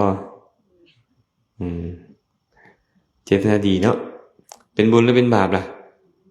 เป็นบาปคันอยากหัวไอ้จั่วน้อยง่วงนอนเป็นบุญหรือเป็นบาปเป็นบาปว่ะบุคคลหัวขวนได้นี่สันเนาะเมนูลาเนาะคนพิจารณาว่าโอ้ธรรมดา หลายๆคนมักเว้าไปนี่เพิ่นมักด่าพระลงโซเชียลญาติโยมหลายคนนะข่อยด่าคนซัวข่อยบ่บาปดอกเพิ่นว่าเด้เพิ่นเบิ่งหนังจีนหลายฆ่าคนชั่วพิดุงคุณธรรมเพิ่นว่าเคยได้ยินบ่ฆ่าคนชั่วพดุงคุณธรรมมานะหนังจีนสมัยก่อนเพิ่นเบิ่งกันอีหยังก็เซี่ยวดินยี่ว่ะเนาะฆ่าคนชั่วพดุงคุณธรรมบ่บาปเพิ่นว่าอันนี้สิฮู้การเดียวกันแล้วนี่ก็ได้ด่าพระชั่วเพิ่นว่าบ่บาปเจ้าด่าไผก็สิบ่บาปเดี๋ยวนี้วาจาหยาบคายด่าไผบ่บาปฮะไม่เอาอุด่าคนมีศีลหน่อยก็บาปอ่อนลงเนาะด่าคนมีศีลหลายขึ้นก็บาปเพิ่มขึ้นพอไม่ออกมีศีลเท่าใด5ข้อ8ข้อบางข้าง10ข้อบางข่าวพระมีศีลเท่าใดฮะหลายพันข้อบ่แม่น227เด้227อาตมาเว้าให้ฟังตลอดว่ามีศีล220ข้ออธิกรณสมถะวิธีการสงบระงับอธิกรณ์ของพระสงฆ์อีก7ข้อรวมเป็น227แค่เอามาสวดให้กันฟังทุกครึ่งเดือนเพื่อเอิ้นมาติกาแม่บทหัวข้อซื่อๆอ้าวสมมุติเพิ่นผิดศีลข้อนึงเพิ่นมีหลายพันข้อเพิ่นเหลือจักข้อตอบผมดูเหลือหลายพันข้อพอไม่ออกผิดข้อนึงเหลือ4เพิ่นผิด5ข้อเพิ่นมีหลายพันข้อเพิ่นเหลือหลายพันข้อไม่ออกผิด5ข้อเกลี้ยงอ้อยหอยตกลงเพิ่นกับเฮาผู้ใดดีกันก็ระวังได้พวกเฮาก็ได้บ่แม่นไปจับผิดแต่พระหั่นนั่นจอบแต่โจมตีพระบ่ได้แม่สุวรรณพรเด้อ เนาะต้องคิดได้ต้องคิดตัวนี้ตื่มนำก็บ่มีดอกไอ้คนสมบูรณ์แบบนะบ่มีพระพุทธเจ้าก็ยังถือคนตำหนิติเตียนเนาะแต่ว่าเพิ่นสมบูรณ์อยู่แต่คนบ่มักก็ยังมีอยู่พวกเฮานี่น่ะบางเทื่อไปคบกับหมู่กับพวกว่าดันบ่มักพระองค์นี้ก็ไปเว้าแนวบ่ดีของเพิ่นนั่นแหละบางเทื่อก็เติมใส่คือคนอยากกินตำบักหุ่งแซ่บๆนี่นะมักนาวพอเติมก็เติมปลาแดกพอเติมก็เติมเนาะมันก็นัวอันนี้คือกันแหละคันเฮาบ่มักไผแล้วจะเติมสิ่งที่บ่ดีเข้าไปให้เขาไปเว้าให้ผู้อื่นฟังคนที่หูเบาเป็นจังได๋ล่ะแม่สละคอยตามมืดดันสั่งคนมีศีลตายเลยบัดเนี้ยต้องระวังได้แม่นบ่ล่ะต้องมีหูเป็นร้อยมีตาเป็นพันแต่ให้เฮ็ดเหมือนคนหูหนวกตาบอดแดงมีหูเป็นร้อยคือฟังหลายๆคนฟังหลายๆผู้เว้าเด้ฟังหลายๆแง่หลายมุมแต่เฮ็ดเหมือนหูหนวกบ่จำเป็นต้องเว้าทุกอย่างดอกมีตาเป็นพันนี่ล่ะเบิ่งส่วนดีๆหลายๆบอนเด้แต่เฮ็ดเหมือนกับบ่เห็นเหมือนตาบอดเท่านั้นบ่จำเป็นแล้วเห็นแล้วต้องเว้าบ่จำเป็นแบบนี้นะสรุปได้ว่าจังได๋ดีนี่เจตนาดีเป็นบุญเจตนาดีเป็นบาปบ่ได้อยู่ที่พวกพ่อไม่ออกไปวัดแม่ตู้นั้นไปวัดซุมื้อเนาะดีจังได๋ไปด่าแต่พระอยู่วัดไปโจมขวัญแต่ลูกเขยลูกสาวอยู่เนาะดีบ่ไปวัดแบบนี้ไม่หมดจับหมากขึ้นมาย่ำแล้วก็โอ้ยสวยมื้อนี้กูสิว่าเพิ่นลูกเขยกูให้ฟังตั้งแต่มาอยู่นำกูจังเป็นขี้ข้านเพิ่นบอกเอาไปแหละได้บุญบ่เอาไปเนี่ยไปวัดซุมื้อเด้บ่บางคนตอนไปปนถ้วยนึงเข้าติบนึงตอนมา3กะตาอันนี้ก็อันนึงอย่างนั้นเป็นตาได้บุญบ่เหรออันนี้เห็นพระกินอาหารดีๆที่กินหมดเพิ่นว่าย่านพระสั่นหมดจงไว้เด้อ แบบนี้ก็มีได้เนาะแบบนี้ก็มีบ่ว่าพื้นเพิ่นแหละจังได๋ครับที่เข้าตัวเองเนาะก็ค่อยเข้าใจนำกันนะบุญบาปบ่แม่นอยู่บนอื่นบุญบาปอยู่ที่เจตนาเท่านั้นคันเฮาบ่ได้มีเจตนาบ่ดีไผสิเบิ่งเฮาบ่ดีเป็นร้อยเป็นพันมันก็คือดีแม่นบ่คันเฮามีเจตนาบ่ดีเสียแล้วถึงคนจะย่องจะยอสรรเสริญเป็นพันมันก็คือบ่ดีตัวเองบ่ได้หยังเฮาอาจจะสร้างมารยาตัวคนอื่นได้หลากหลายแต่บ่สามารถตัวเองได้ว่าสิให้ถามคำถามวนเกือบชั่วโมงแล้วบ่เนี่ยก็เว้าธรรมะสั้นๆมื้อนี้เนาะคาถานึงคาถานึงมาเว้าสู่ฟังชื่อได้บ่นี่คาถาแม่สลัดมือบ่มีบาดแผลกะบ่เปื้อนยาพิษ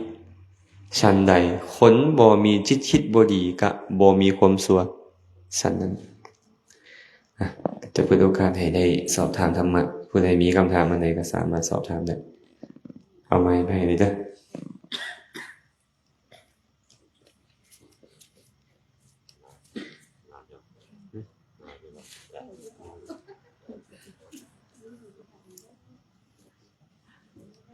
มีบ่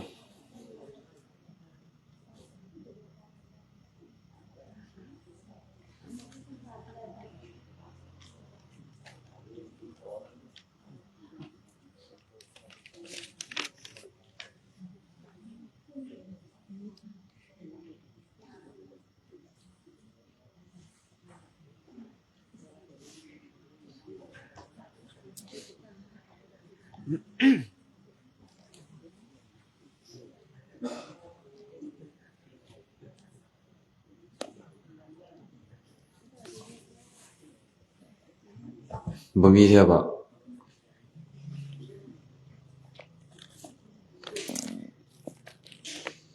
เอาคำถามที่เพิ่นถามมานี่เลยนะการต้อนรับพระสงฆ์ผู้มีศีลด้วยความเคารพด้วยดอกไม้และด้วยอาสนะมีอานิสงส์แนวใดคะน้อยอานิสงส์นี่หมายถึงผลเนาะผลของการกระทำนั่นแหละอานิสงส์บุญมันเกิดขึ้นนะถามว่าบุญส่งผลเป็นยังบุญส่งผลเป็นยังสุโขปุญญสะอุจจโยการสร้างสมบุญเป็นเหตุนำความสุขมาให้แน่นอนแหละความสุขมันต้องมาเป็นบ่เจ้าแสดงความเลื่อมใสออกมาบ่จะแสดงความเลื่อมใสไปสวรรค์ได้เจ้าเห็นด้วยความเคารพอ่อนน้อมบ่เห็นด้วยความเคารพอ่อนน้อมเกิดในตระกูลสูงแน่นอนหากว่าจิตใจที่เจ้าเฮ็ดมันมีกำลังผู้ที่เจ้าอุปถากนั้นมีศีลหลายแน่นอนแหละมันนับบ่ได้เนาะอาตมาได้เว้าตลอดเลยเนาะมื้อนี้ก็เว้าเมนูลาจือบ่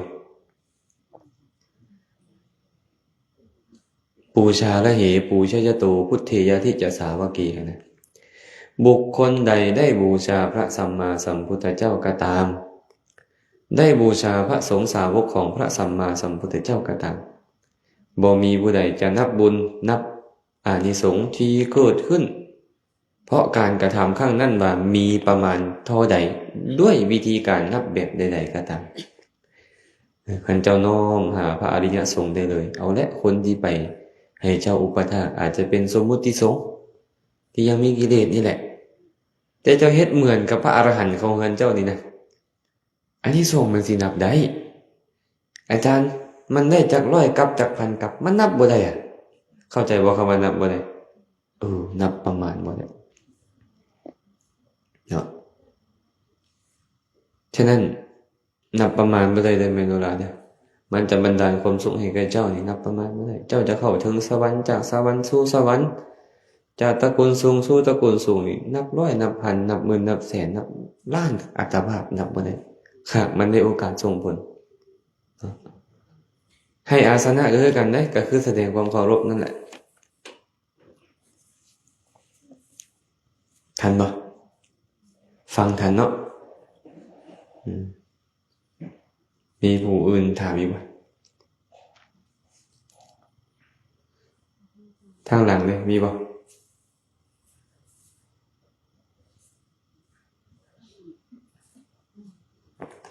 คันมีในยกมือเด้อเพิ่นมีไมค์ยก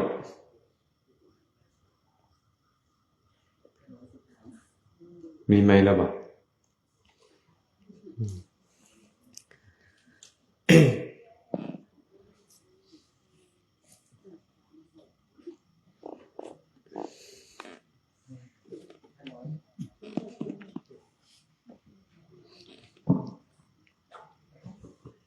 เขาน้อยถามเรื่องเล็กคนที่ถือเล็ก400 ล้านนี่คือพระเจ้าสร้างบุญมาหลายบ่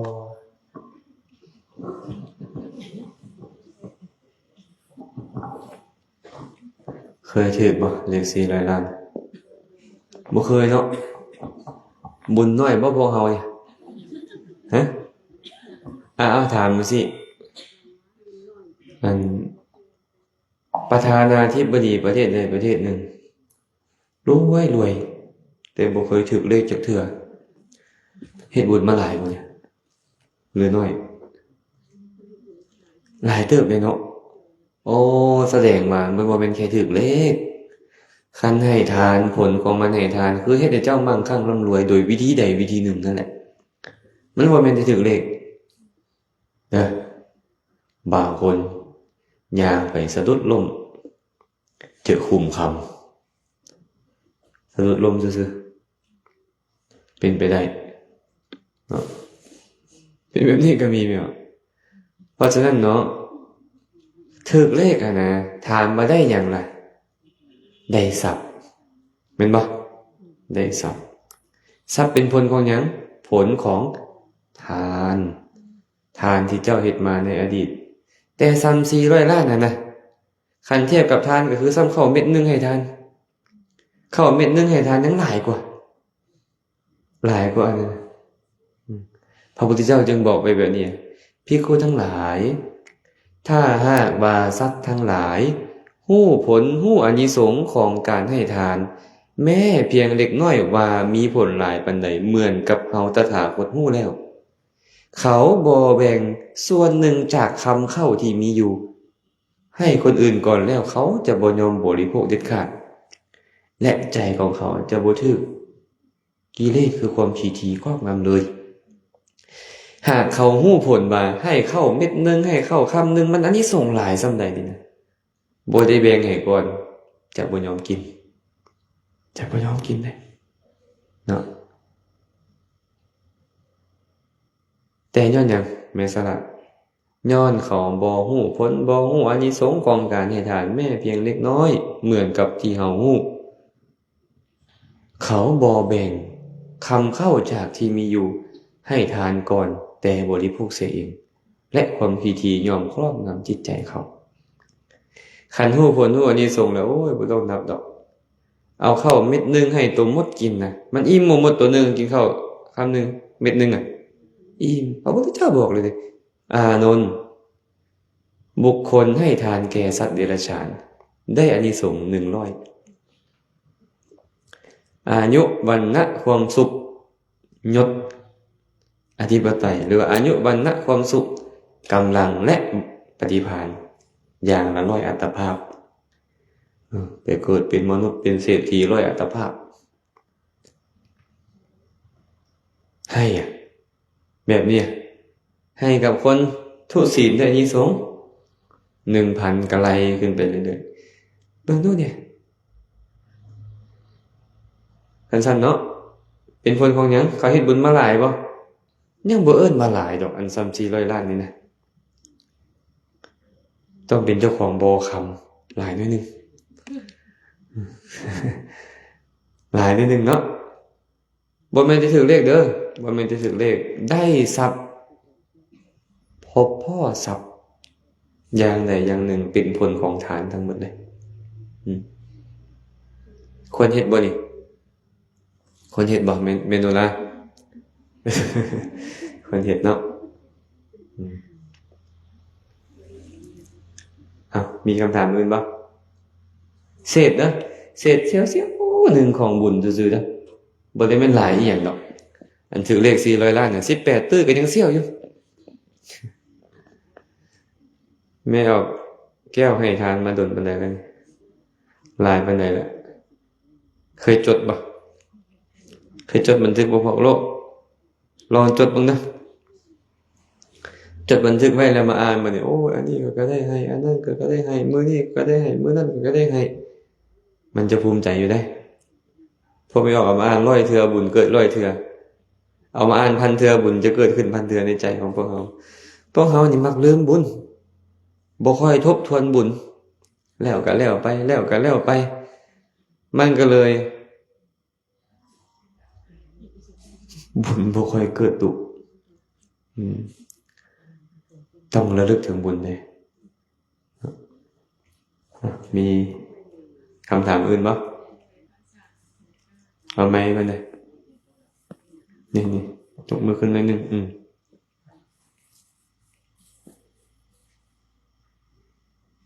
ถ้าเราบุญนึงโดยขอโอกาสพระอาจารย์พระน้อยพรถามพระอาจารย์เนาะทานนี่ก็ให้หลายแต่เหตุมันบ่ได้สมปรารถนานี้เป็นน้ำเจตนาที่ไว้บ่จิตมันเศร้าหมองของพระอาจารย์จังไดคือหลายคนที่ว่าให้ทานหลายเนาะแต่ว่าเหตุบ่สมปรารถนายังทุกข์กดเจ้าอีกนะพระอาจารย์ขอถามคน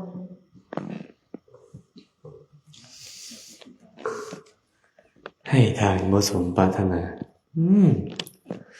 ให้ทานแน่ใดเนาะจะสมปรารถนา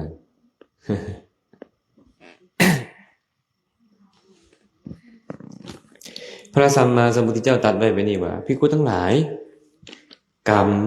3ประเภทนี่แหละ3ประเภทมีอย่างไร1ทิฏฐธรรมเวทนิยกรรมกรรมให้ผลในชาตินี้ต้องเสวยผลของมันในชาตินี้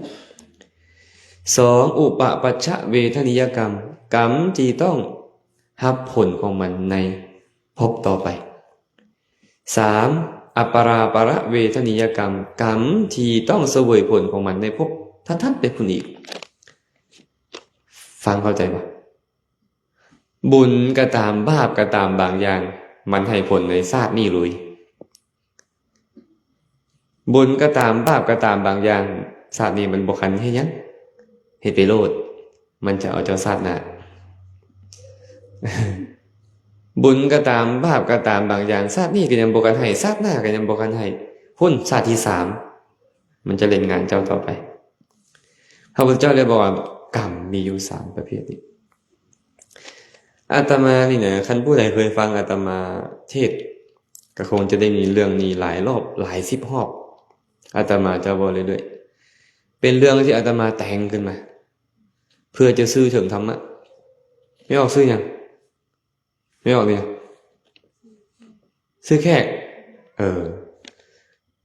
มีคนผู้หนึ่งอยู่แข่งพงศาลีเราซื้อไม่ออกแขกมักฆ่าคนเพิ่นนี่นะเห็นผู้ใดอยากฆ่าไปฆ่าหมดอยากได้ดินดอนตอนหญ้าไปซ่อโกงเอาหมดเพิ่นมีอำนาจเด้เนาะฆ่ายาเสพติดฆ่าประเวณีฆ่าอาวุธสงครามอยากทุบอยากตีไผอยากเอารัดเอาเปรียบไปเฮ็ดเบิดเป็น10-20ปีเฮ็ดอยู่แบบเนี้ยเฮ็ดอยู่แบบนี้เป็น10-20ปีอยู่ต่อมาไอ้คนที่เคยถูกเบียดเบียนถูกซ่อโกงถูกฆ่าแกล้งเขาก็ร่วมตัวกันไปฆ่าคืนกฎหมายก็ตามจับได้ไรทันไม่เอาแขกอันนั้นน่ะเราก็เลยหนีแต่ก่อนเราอยู่พงศาลีแล้วหนีไปอยู่อัตตปือไปฮอดอัตตปือปุ๊บเราเปลี่ยนชื่อบ่แม่นแขกแล้วบัดเนี้ยคำดีนามสกุลโพงามชื่อก็เปลี่ยนนามสกุลก็เปลี่ยนพาตัดสมหน้าไหมบ่ให้เหลือเข้าคงดื่มเปลี่ยนพฤติกรรมไหมเข้าวัดรักษาศีลฟังธรรมช่วยเหลือบ้านเมืองสังคมคนยากจนอนาถาเราอนุเคราะห์เบิดเลยเรามีเงินหลายเด้เราหอบเงินเที่ยวเราส่อเราโกงอีหยังต่างๆนะลงไปหมดเลยแต่เราเปลี่ยนพฤติกรรมเปลี่ยนชื่อนามสกุลโสมหน้าพฤติกรรมบ่มีผู้ใดฮู้จักเราเลย ไปอยู่อัตตปือเฮ็ดแบบนี้เป็น20-30 ปีคือกันอยู่มามื้อหนึงเราตายอยู่หน้าเฮือนเรานั่นแหละจับห้อยผ้าห้อยขวนจับห้อยค่อนห้อยหยังเขาทุบเขาตีเอาเละเบิดเลือดอาบติบคนอยู่อัตตปือก็เลยบอกว่าบ่มีบุญบ่มีบาปบาปบ่มีบุญบ่มีเบิ่งแม่นี่น่ะแม่ตู้คำดีโพงามนี่น่ะเราเฮ็ดดีเอาแท้เอาวะเป็นหยังคือตายอย่างอนาถาแบบนี้คันว่าเฮ็ดดีได้ดีนี่น่ะมันก็ควรได้ดีแล้วติแม่ตู้อันนี้น่ะเข้าวัดฟังธรรมรักษาศีลให้ทานช่วยเหลือบ้านเมืองสังคมถนนหนทางอนุเคราะห์คนยากจนอนาถาเฮ็ดปึ๊ดแต่ต้องตายแบบนี้ปรากฏว่าบุญบ่มีบาปบ่มีถามว่าคนอัตตปือคิดถึกบ่ถึกบ่ก็ถึกตามที่เขาเห็นแม่นบ่กลับไปถามคุณพงษ์สาลีมึงดูเนี่ย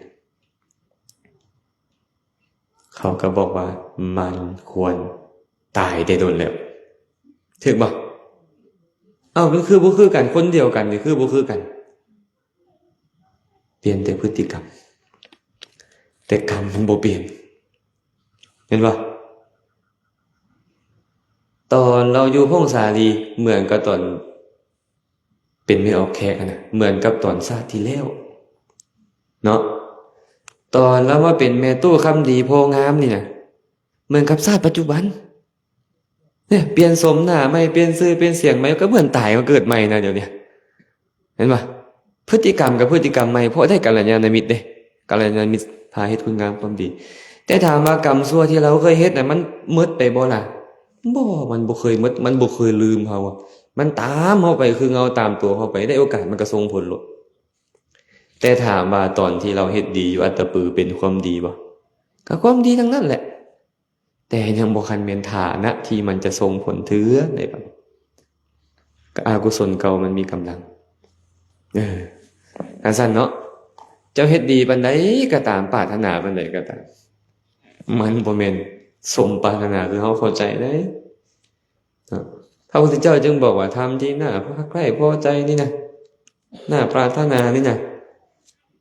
มันบ่ได้มาเพราะการอ้อนวอนห้องขอหรือปรารถนานี่นะเมื่อเหตุมัน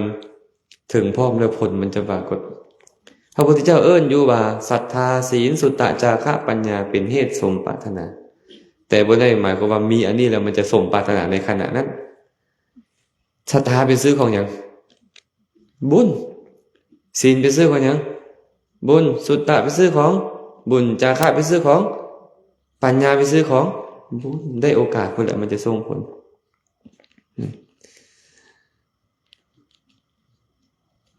เข้าใจป่ะบ่แม่นว่ามีศรัทธาปึ๊บให้ทานปึ๊บโอ้ยค่อยมีเหตุสมปรารถนาสาธุค่อยได้เป็นประธานประเทศโอ้ยมันก็แล้วแหละสำคัญมันบ่แม่นแต่ปัจจุบันนี่มันต้องมีอดีตมาพร้อมเห็นป่ะมันต้องมีอดีตมาพร้อมไม่เอานกเข้าใจอาจารย์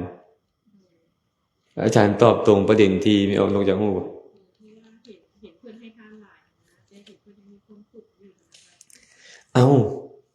เราต้องเข้าใจแบบนี้ไหมอย่าว่าแต่ให้ทานหลายเลยเนี่ยพวกที่ออกมานี่ก็ยังทุกข์คือกันนี่นะสละเบิดแล้วเงินซานกับบ่มีอันเนี้ยถ้าไม่มีเงินจะกีบนี่บ่มีจะกีบเลยเนี่ยแต่ก็ยังทุกข์อยู่เพราะทุกข์มันบ่ได้บำบัดด้วยทานทุกข์มันบ่เคยบำบัดด้วยทานเนาะต้องเข้าใจแบบนี้เลยทุกข์มี2อย่างทุกข์กายก็มีทุกข์ใจก็มีบ่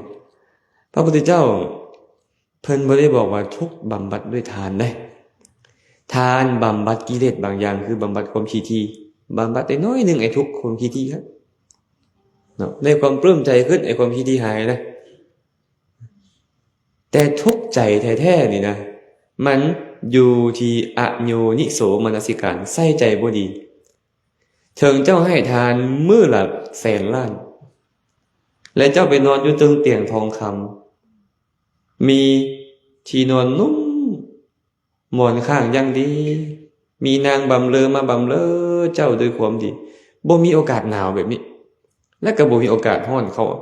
ปรับอากาศให้สมดุลอยู่ตลอดเลยบริโภคอยู่แบบนี้หากเจ้าใส่ใจบ่ดีก็คือทุกข์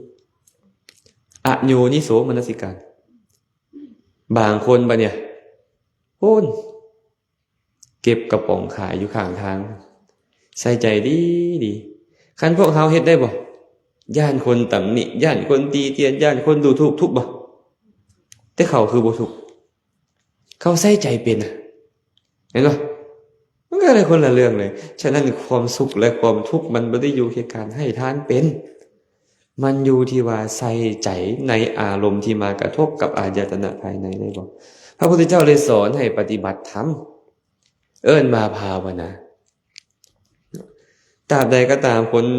เฮาภาวนามันบ่คันมานี่มันก็ต้องทุกข์นั่นแหละคันภาวนาดีแล้วอารมณ์แบบใดก็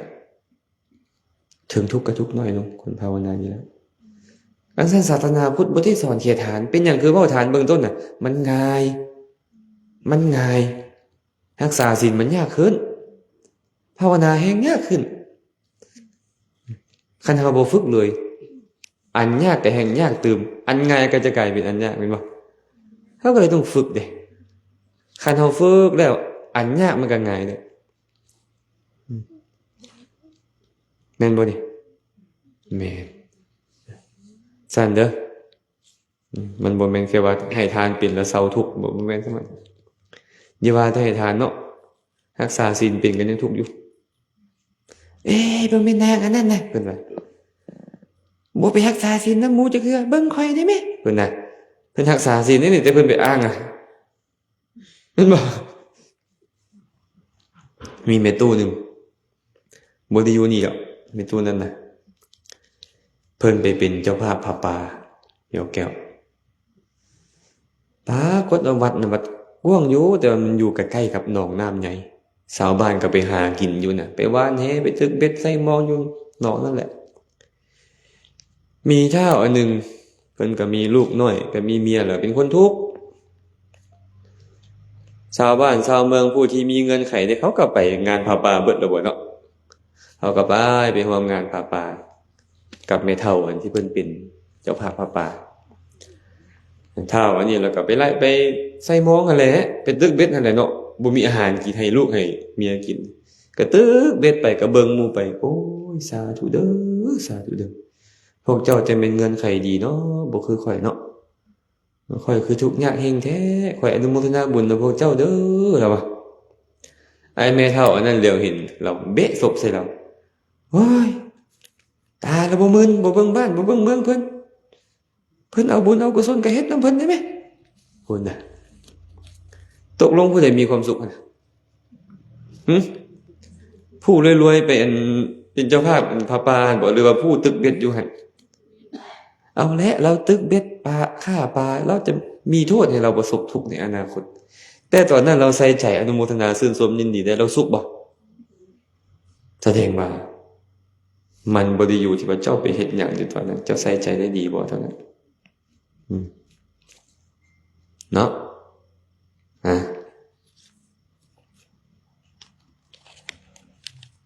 มีคำถามอื่นบ่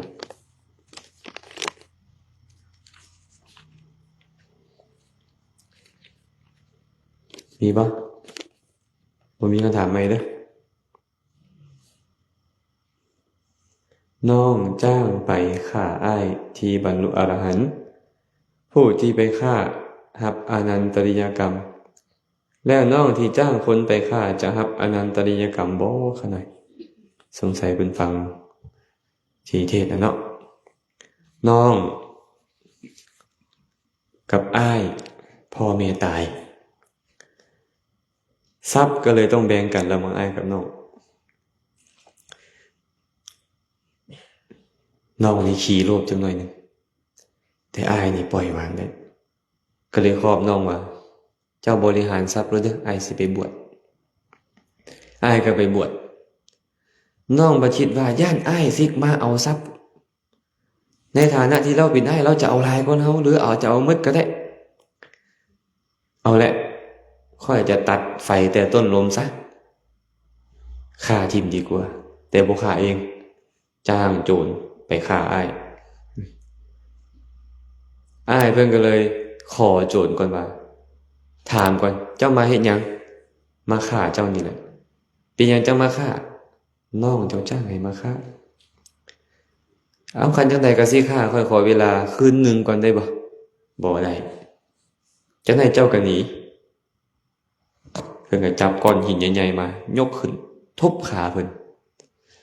ทุบจนขามุนย่างบ่ได้ก็เว้ากับโจรว่าเว้ากับหัวหน้าโจรพอบ่พอเป็นเครื่องค้ำประกันได้บ่ว่าข้อยจะบ่หนีนี่นะข้อยจะอยู่ให้เจ้าฆ่ามื้ออื่นแต่ข้อยขอคืนนี้คืนเดียวโจรก็ใจอ่อนเลยเนี่ยโจรก็ใจอ่อนเพิ่นก็เร่งความเพียรบัดเนี่ยเจริญเวทนานุปัสสนามันเจ็บมันปวดหลายนี่นะเจริญวิปัสสนาเห็นความเกิดความดับของสังขารเห็นความบ่แม่นตัวตนมันเป็นเพียงเวทนาธรรมชาติอย่างหนึ่งเท่านั้นเห็นดุเข้าใจมันก็เบื่อหน่ายคลายกำหนัดจิตหลุดพ้นบรรลุเป็นพระอรหันต์เซ้ยไปตื่นเช้ามาก็บ่เว้าบ่ว่าหยังโจรมาก็ตัดคอตายโจรฆ่าไผฆ่าพระอรหันต์เป็นอนันตริยกรรมกรรมที่ต้องตกนรกแน่นอนบ่มีอีหยังมาคั่นมันได้ต้องไปนรกแน่นอน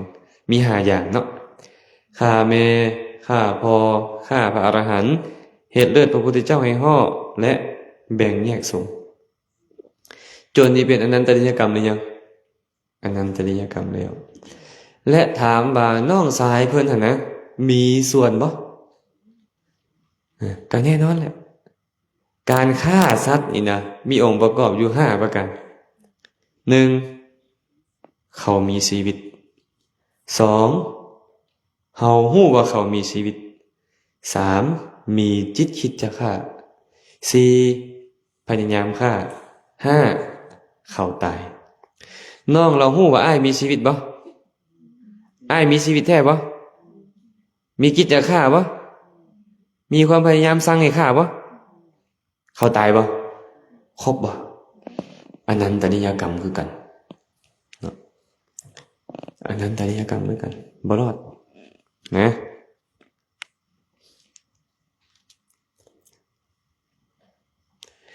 วิธีนั่งสมาธิให้จิตใจนิ่งมีวิธีใดอาจารย์ขาน้อยนั่งอย่างฟุ้งซ่านคันเจ้าบ่ฟุ้งซ่านแล้วเจ้าบ่ต้องนั่งดอกเนาะก็คือเขาพยายามมานั่งสมาธิก็คือฝึกบ่ให้มันฟุ้งซ่านบ่มันยังฟุ้งซ่านนั่นแหละถึงต้องพยายามค้นคว้าแต่อุบายในการนั่งสมาธิมีอยู่40วิธีมีอยู่40วิธีเพิ่นเอิ้นว่าสมถะ40สมถกรรมฐาน40นะมีหลายกันแล้วกันเว้าบ่เบิดดอกคันว่าใช้เวลาก็น่าจะจักมื้อก็แม่พรหมณีเฮาเรียนจักมื้อเรียนกรรมฐานนั่น40 4-5 มื้อก็ยังบ่จบครึ่งนึงอยู่แม่นบ่นี่เพิ่นเรียนมาเลยคัน 4-5 มื้อยังบ่จบพอครึ่งนึงถ้าซั่นหลายเจริญอานาปานสติกำหนดลมหายใจเข้าออกก็เอิ้นว่าอุบายในการเจริญนั้นสมาธิพิจารณาพุทธคุณของพระพุทธเจ้าเป็นแบบนี้ก็เอิ้นว่าอุบายในการเจริญสมาธิ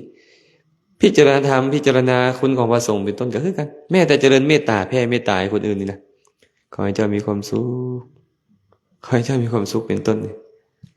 ก็เป็นอุบายในการเจริญสมาธิเพราะท่านมีหลายอย่างแต่ถึงจะหลายอย่างก็ตามคือพยายามให้มันอยู่กับสิ่งที่เจ้าจดจ่อนี้อย่าให้มันไปบนอื่นไปแล้วเจ้าก็ต้องเฝ้ามาไปแล้วก็ต้องเฝ้ามาคือมันห้ามบ่ได้จิตใจของพวกเขามันเป็นแบบนี้เฮาบ่ได้ฝึกมาหลายปีหลาย10ปีหลายร้อยปีหลายร้อยชาติมันบ่ได้ฝึกมันก็แล่นไปนี่แล่นไปหั่นแหละไอ้จิตใจเฮานี่นะมานั่งปึ๊บอยากให้มันสงบแล้วบ่มีทางเนาะมันก็เลยต้องมีการฝึกอยู่กับมันนี่แหละ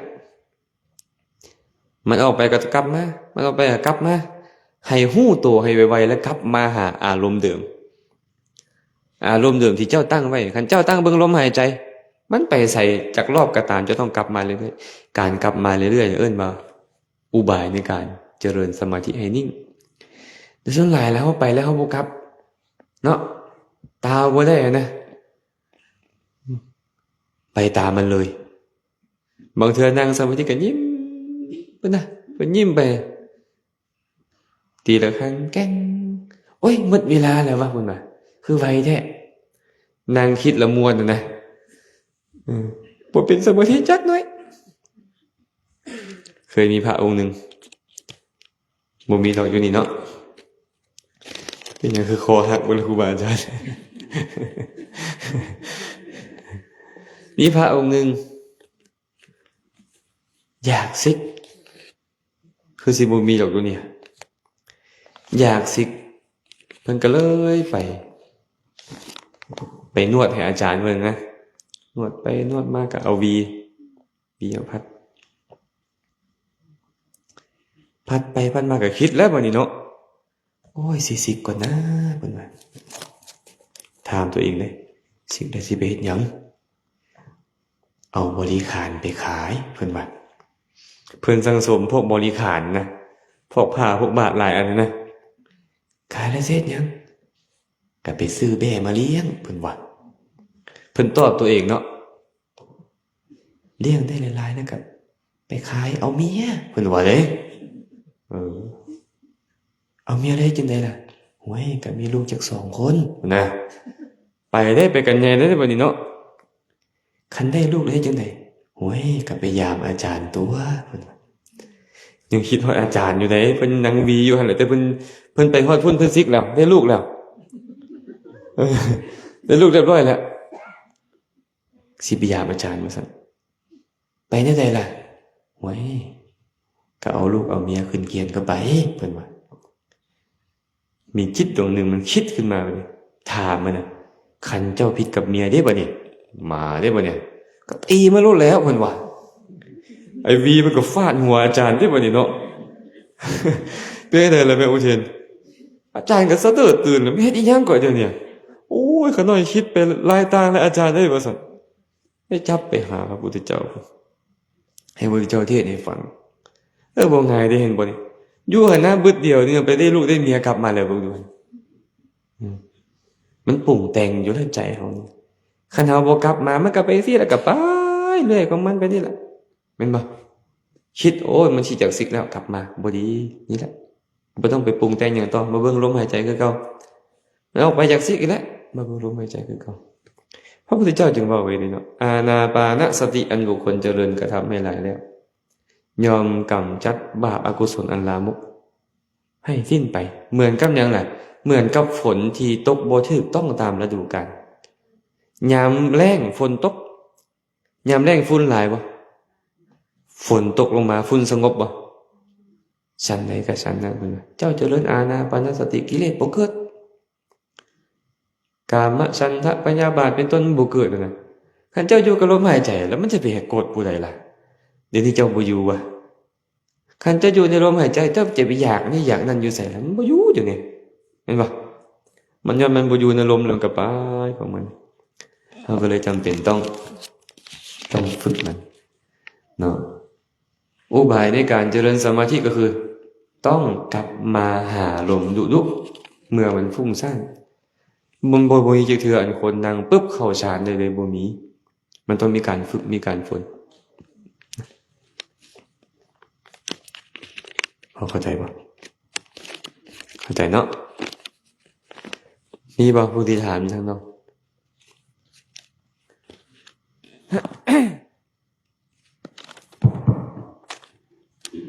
โดยขน้อยขอการพระอาจารย์มีคนในถามว่าการสมถะ18ส่วนหลายมันเป็นยักสมถะ18ตอนกลางคืนก่อนนอนเพื่อนถามมาสิได้บุญบ่สมถะ18แต่ตอนกลางคืน เป็นผู้ใดถามผู้ใส่หมวกอยู่หั่นบ่กินเกลือตอนกลางคืนเค็มบ่กินน้ำตาลตอนสวยดิหวาน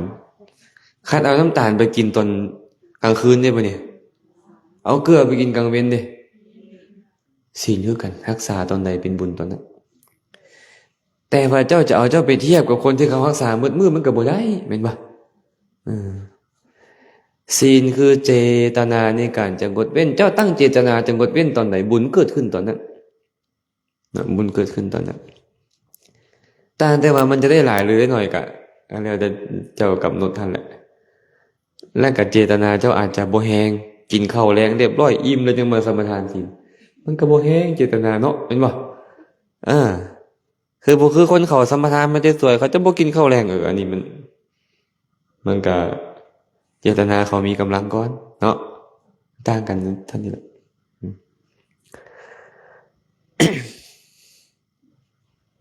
ทันบ่คันง่วงกันเถิดติ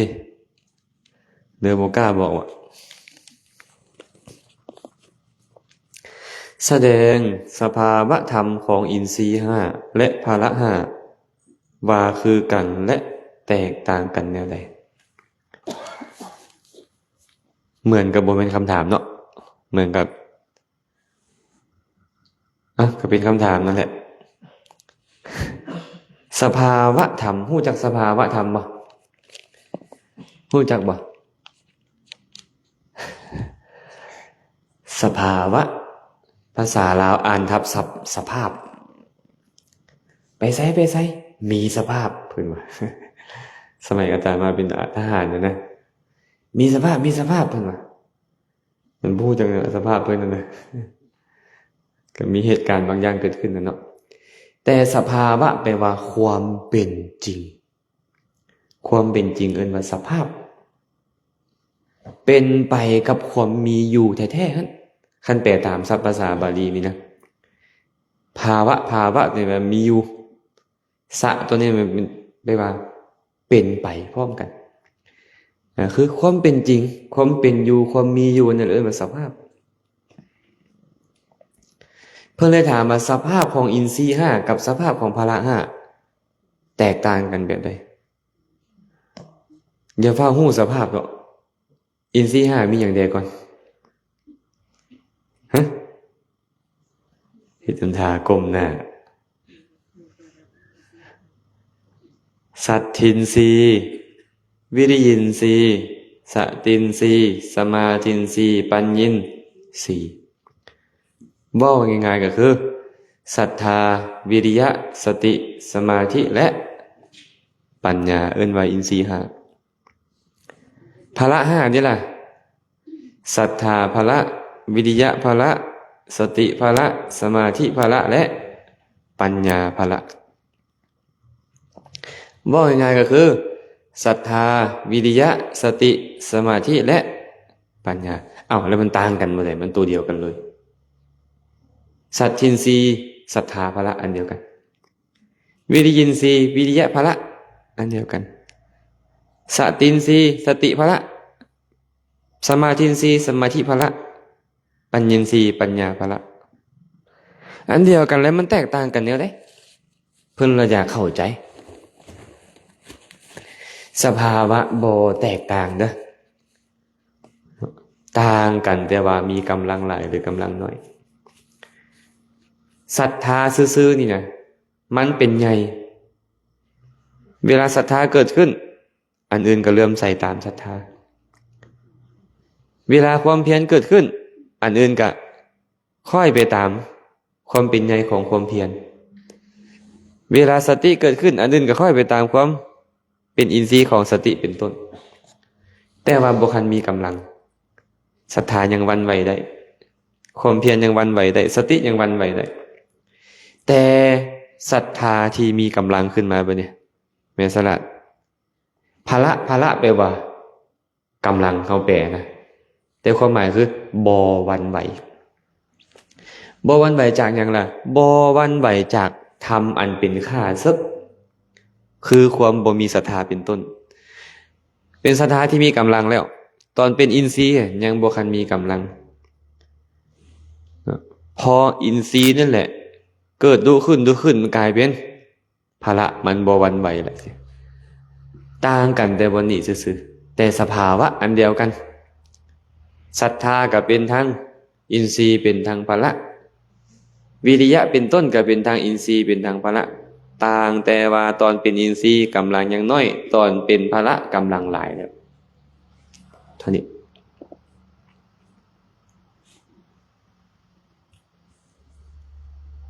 ฟังทันปะเหมือนไหมปะเหมือนจะทันหรือเหมือนจะไปกันไงเห็นไหมอุเทนเหมือนจะไปกันไงแล้วปะลูกบ่ฟังความเฮ็ดแนวใดอาจารย์เว้าดีก็แล้วเว้าให้ก็แล้วมีวิธีแนวใดอาจารย์โอ้บ่เคยมีลูกซะมั้ยมีแต่ลูกเนนบ่ฟังความเฮ็ดแนวใดบางเทื่อก็ตาเลือกใส่บางเทื่อก็ต้องยิ้มใส่บางเทื่อต้องหันหลังใส่เฮ็ดบ่เห็นบางเทื่อก็เฮ็ดทำท่าไปเว้าให้ผู้นั่นแต่ให้ผู้นี้ได้ยินเอา แบบนี้อันนี้อาตมาเลยเนาะบางเทื่อต้องบ่ต้องเว้าหยังพอ บางเทื่อนี่มานี่ดูเอาขนมเฮ็ดหยังก่อนเมื่อกี้เว้าให้ฟังเนาะโอ้ยบ่คักเด้อเฮ็ดแบบนี้เด้อบ่คักบ่เฮ็ดได้เท่านั้นน่ะต้องแบบนี้ บางเทื่อก็บ่ต้องเว้าหยังดอกผ่านมันเด้บ่แม่นว่าเขาจะต้องฟังเราทุกเรื่องมันเป็นไปบ่ได้เห็นบ่แม่นต้องให้เขาฟังเราทุกเรื่องบ่ได้อันที่สำคัญที่สุดคือสถานภาพของเจ้านะบุคลิกภาพของเจ้าอากับกิริยาของเจ้าความประพฤติของเจ้ามันเหมาะแล้วบ่ที่จะให้เขาเคารพเจ้าและบ่ดื้อนะอยากให้ฟังความมันต้องเฮ็ดจังได๋วางตัวเด้อเนาะวางตัวให้เป็นตาเขาฟังความได้แม่นบ่บ่แม่นก็โศกโหกแฮกอยากเว้าหยังก็เว้าอยากเฮ็ดหยังก็เฮ็ดและอยากให้เขาฟังความมันก็ยากอยู่เด้เนาะมันก็ยากอยู่เด้เห็นบ่แม่ตู้นึงมานั่งกินอาหารทางมื้อเช้านี่เห็นบ่เห็นอยู่บ่คันเราอยากให้เขาไปฟังความเราสิฟังบ่เป็นหยังเขาจังบ่ฟังสถานภาพเราบ่เฮ็ดให้เฮาหน้าเชื่อฟังอีหยังแม่นบ่มันต้องมีหลายรูปการหลายเงื่อนไขนะการวางตัวสำคัญ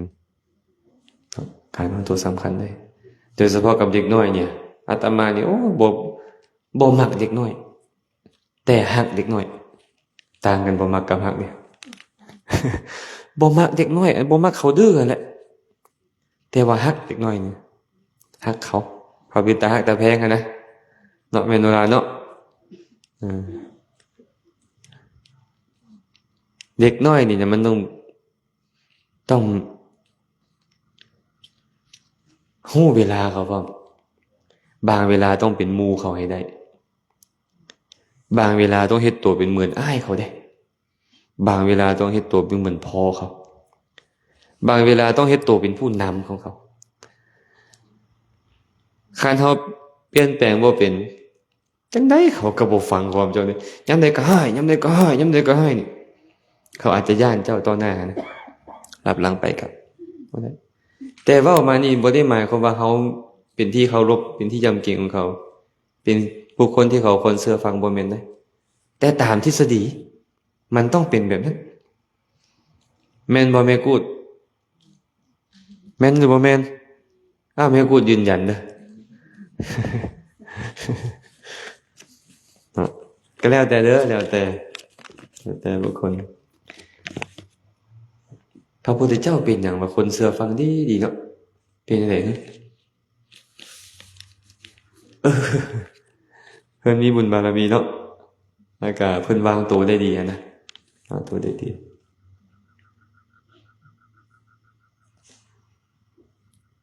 มีบ่พอไปเอามีคำถามบ่เมนูลาอยากถามเนี่ยอาจารย์สิเลิกจักโมงมื้อนี้คือเมื่อยยังบ่เมื่อยเนาะตาคนบ่เมื่อยนี่เป็นบ่ดีบ่มีบ่มี มีอีกคำถามหนึ่งให้ทานแบบใดจึงเป็นเหตุให้ปรินิพพานให้ไม่เอานกตอบซะเพิ่นไปอ่านพุทธพจน์มาเนี่ยบุคคลให้ทานเพื่อประดับปรุงแต่งจิตใจหลังจากตายไปแล้วย่อมเข้าถึงพรหมโลกเป็นพระอนาคามีบ่กลับมาเกิดอีกเพิ่นว่าแม่นบ่แม่นสลัด บ่มีทางให้ทานแบบใดกับปรินิพพานบ่ได้ต้องเจริญวิปัสสนาเท่านั้นรักษาศีลกับปรินิพพานบ่ได้เจริญสมาธิกับปรินิพพานบ่ได้มีเพียงวิปัสสนาอย่างเดียวจะปรินิพพานได้พระพุทธเจ้าก็เลยบอกว่าภิกขุทั้งหลายทางนี้เป็นทางเดียวที่จะเป็นไปเพื่อความบริสุทธิ์ของสัตว์ทั้งหลายเพื่อความดับทุกข์โทมนัสเพื่อความรู้แจ้งเพื่อปรินิพพานทางเดียวนี่คือหยังคือสติปัฏฐาน4เจ้าจะเฮ็ดอีหยังมาก็ตามคันเจ้ายังบ่คันเจริญวิปัสสนาที่เอิ้นว่าสติปัฏฐานนี่นะบ่มีทางบรรลุผลนิพพานพระสูตรก็คือพระสูตรที่อาตมาเว้าให้ฟังแต่ละเทื่อนั่นแหละเนาะสมมุติเขามาถามแม่นกเอ้ยไปเวียงจันทน์ไปได้ลูกสมมุติตอนนี้นะมีแม่คนหนึงมาถามแม่นกเจ้าไปขึ้นรถอยู่คิวรถแล้วก็ไปก็ฮอดแล้วบ่เวียงกันนะง่ายบ่ก่อนจะออกจากท่าเมืองเก่าไปฮอดคิวรถนี่ก่อนนะเดี๋ยวนี้ไปทางใดนี่โดยเฉพาะคืออาตมาบ่ฮู้เส้นทางเลยไม่ออกอยู่ไสอยู่ใกล้ๆอันนี้เด้ขะน้อยอยู่ใกล้ๆอันนั้นข่อยบ่ฮู้อ่ะข่อยบ่ฮู้มันบ่เจ้าบอกมาใกล้ๆอันมันอยู่ไสข่อยยังบ่ฮู้ซ้ำเดี๋ยวนี้แม่นบ่อันนี้คือกันแหละเนาะเว้าง่ายบ่จะออกไปขึ้นรถอยู่บ่คิวรถแล้วมันก็ฮอดแล้วบ่เวียงน่ะง่ายๆแต่ก่อนจะออกไปฮอดคิวรถก็พูดนึงแหละเนาะจักเลี้ยวซ้ายจักเลี้ยวขวาจักไปหน้าจักมาหลังแม่นบ่ไปฮอดคิวรถแล้วก็บ่ฮู้ว่าเขาสิขายตั๋วให้บ่เจ้าบางเทื่อรถอาจจะเต็มก่อนก็ได้เนาะขึ้นแล้วก็ต้องออกไปหาทาง13ได้อีกพูดนึงอีกแล้วขึ้นไปนำทางไปฮอดไฟแดงจักเลี้ยวซ้ายเลี้ยวขวาจักปุ้ยพระสูตรคือกันเลยบางสูตรย่อบางสูตรพิสดารนั่นคือพระสูตรอันนี้แหละบุคคลให้ทานเพื่อประดับปรุงแต่งจิตใจหลังจากละโลกนี้ไปแล้วยอมเข้าถึงพรหมโลกความเป็นสหายของพรหมเป็นพระอนาคามีบ่กลับมาอีกเพิ่นว่าพระพุทธเจ้าเว้าได้บ่เป็นคนธรรมดาเว้าได้แต่ที่เพิ่นเว้าน่ะหมายถึงว่าให้ทานแล้วประดับปรุงแต่งใจให้ใจเจ้าเกิดความปลื้มปิติยินดีให้สมาธิเกิดขึ้นเมื่อสมาธิมันเกิดขึ้นและใจมันสงบกามฉันทะพยาบาททีนามิทะอุตจักกุกุจจวิจิกิจฉาบ่มีมันพิจารณาธรรมเห็นตามความเป็นจริงได้ง่ายเมื่อเห็นแจ้งตามความเป็นจริงจิตก็หลุดพ้นตามใดก็ตามไอ้ความเห็นแจ้งตามความเป็นจริงที่เอิ้นว่าวิปัสสนามันยังบ่มาบ่มีทางบรรลุแน่นอนบ่มีทางนะหากเว้าตามพระสูตรเว้าได้ว่าให้ทานประดับปรุงแต่งจิตใจเป็นปัจจัยให้บรรลุมรรคผลนิพพานได้แต่แค่ให้ทานบ่มีทางจะบรรลุมรรคผลนิพพานเนาะโดยแบบนี้โดยเหมือนบ่ยอมรับ โดยแข็งๆบ่ได้เว้าให้ยอมรับเด้อเว้าให้เห็นความเป็นจริงว่ามันต้องเป็นแบบนั้นคันให้ทานกับบรรลุธรรมได้พระพุทธเจ้าบ่จำเป็นต้องบอกให้เจริญวิปัสสนาให้ทานเอาพอแล้วให้ทานประดับปรุงใจจิตใจกับบรรลุแล้วบ่ต้องปฏิบัติดอกมันง่ายโพดเนาะมันง่ายโพดเป็นอย่างพระพุทธเจ้าจึงบอกว่าภิกขุทั้งหลายขออภัยปหาราทะมหาสมุทรนี่นะลาดลุ่มลึกไปตามลำดับบ่แม่นจะไปเป็นเหวชันบัดเดียวบ่มีมหาสมุทรนี่นะคุณว่าชั้นใดก็ชั้นนั้นธรรมวินัยของพระสัมมาสัมพุทธเจ้าก็ต้องปฏิบัติตามลำดับเจริญไปตามลำดับกระทำไปตามลำดับต้องปฏิบัติต้องศึกษาต้องกระทำไปตามลำดับบ่อยู่ซื่ออรหันต์เลยบ่มีมันนะเจ้าก็ต้องเริ่มจากศีลดีแล้วสมาธิ ห็นบ่สมาธิดีแล้วปัญญาเกิดขึ้นปัญญาเกิดขึ้นแล้วก็มีโอกาสเป็นโสดาบันแล้วจะค่อยสกทาคามีจะค่อยอนาคามีจะค่อยอรหันต์ไปตามลำดับบ่แม่นอยู่ซื่อให้ทานปุ๊บอรหันต์เลยบ่มีทางนะมันจะข้ามลำดับศีลบ่คันมาเลยบรรลุแล้ว บ่ได้นะต้องไปตามลำดับเข้าใจบ่นี่ผู้หนาวๆกันหมู่นะเข้าใจอยู่บ่หูอื้อเบิดแล้วเนาะไอ้ความหนาวนี่ก็ได้ เฮ็ดให้หูอื้อไปได้นี่คนไปฟังธรรมคือน้อยคนไปฟังดนตรีคือหลายป้า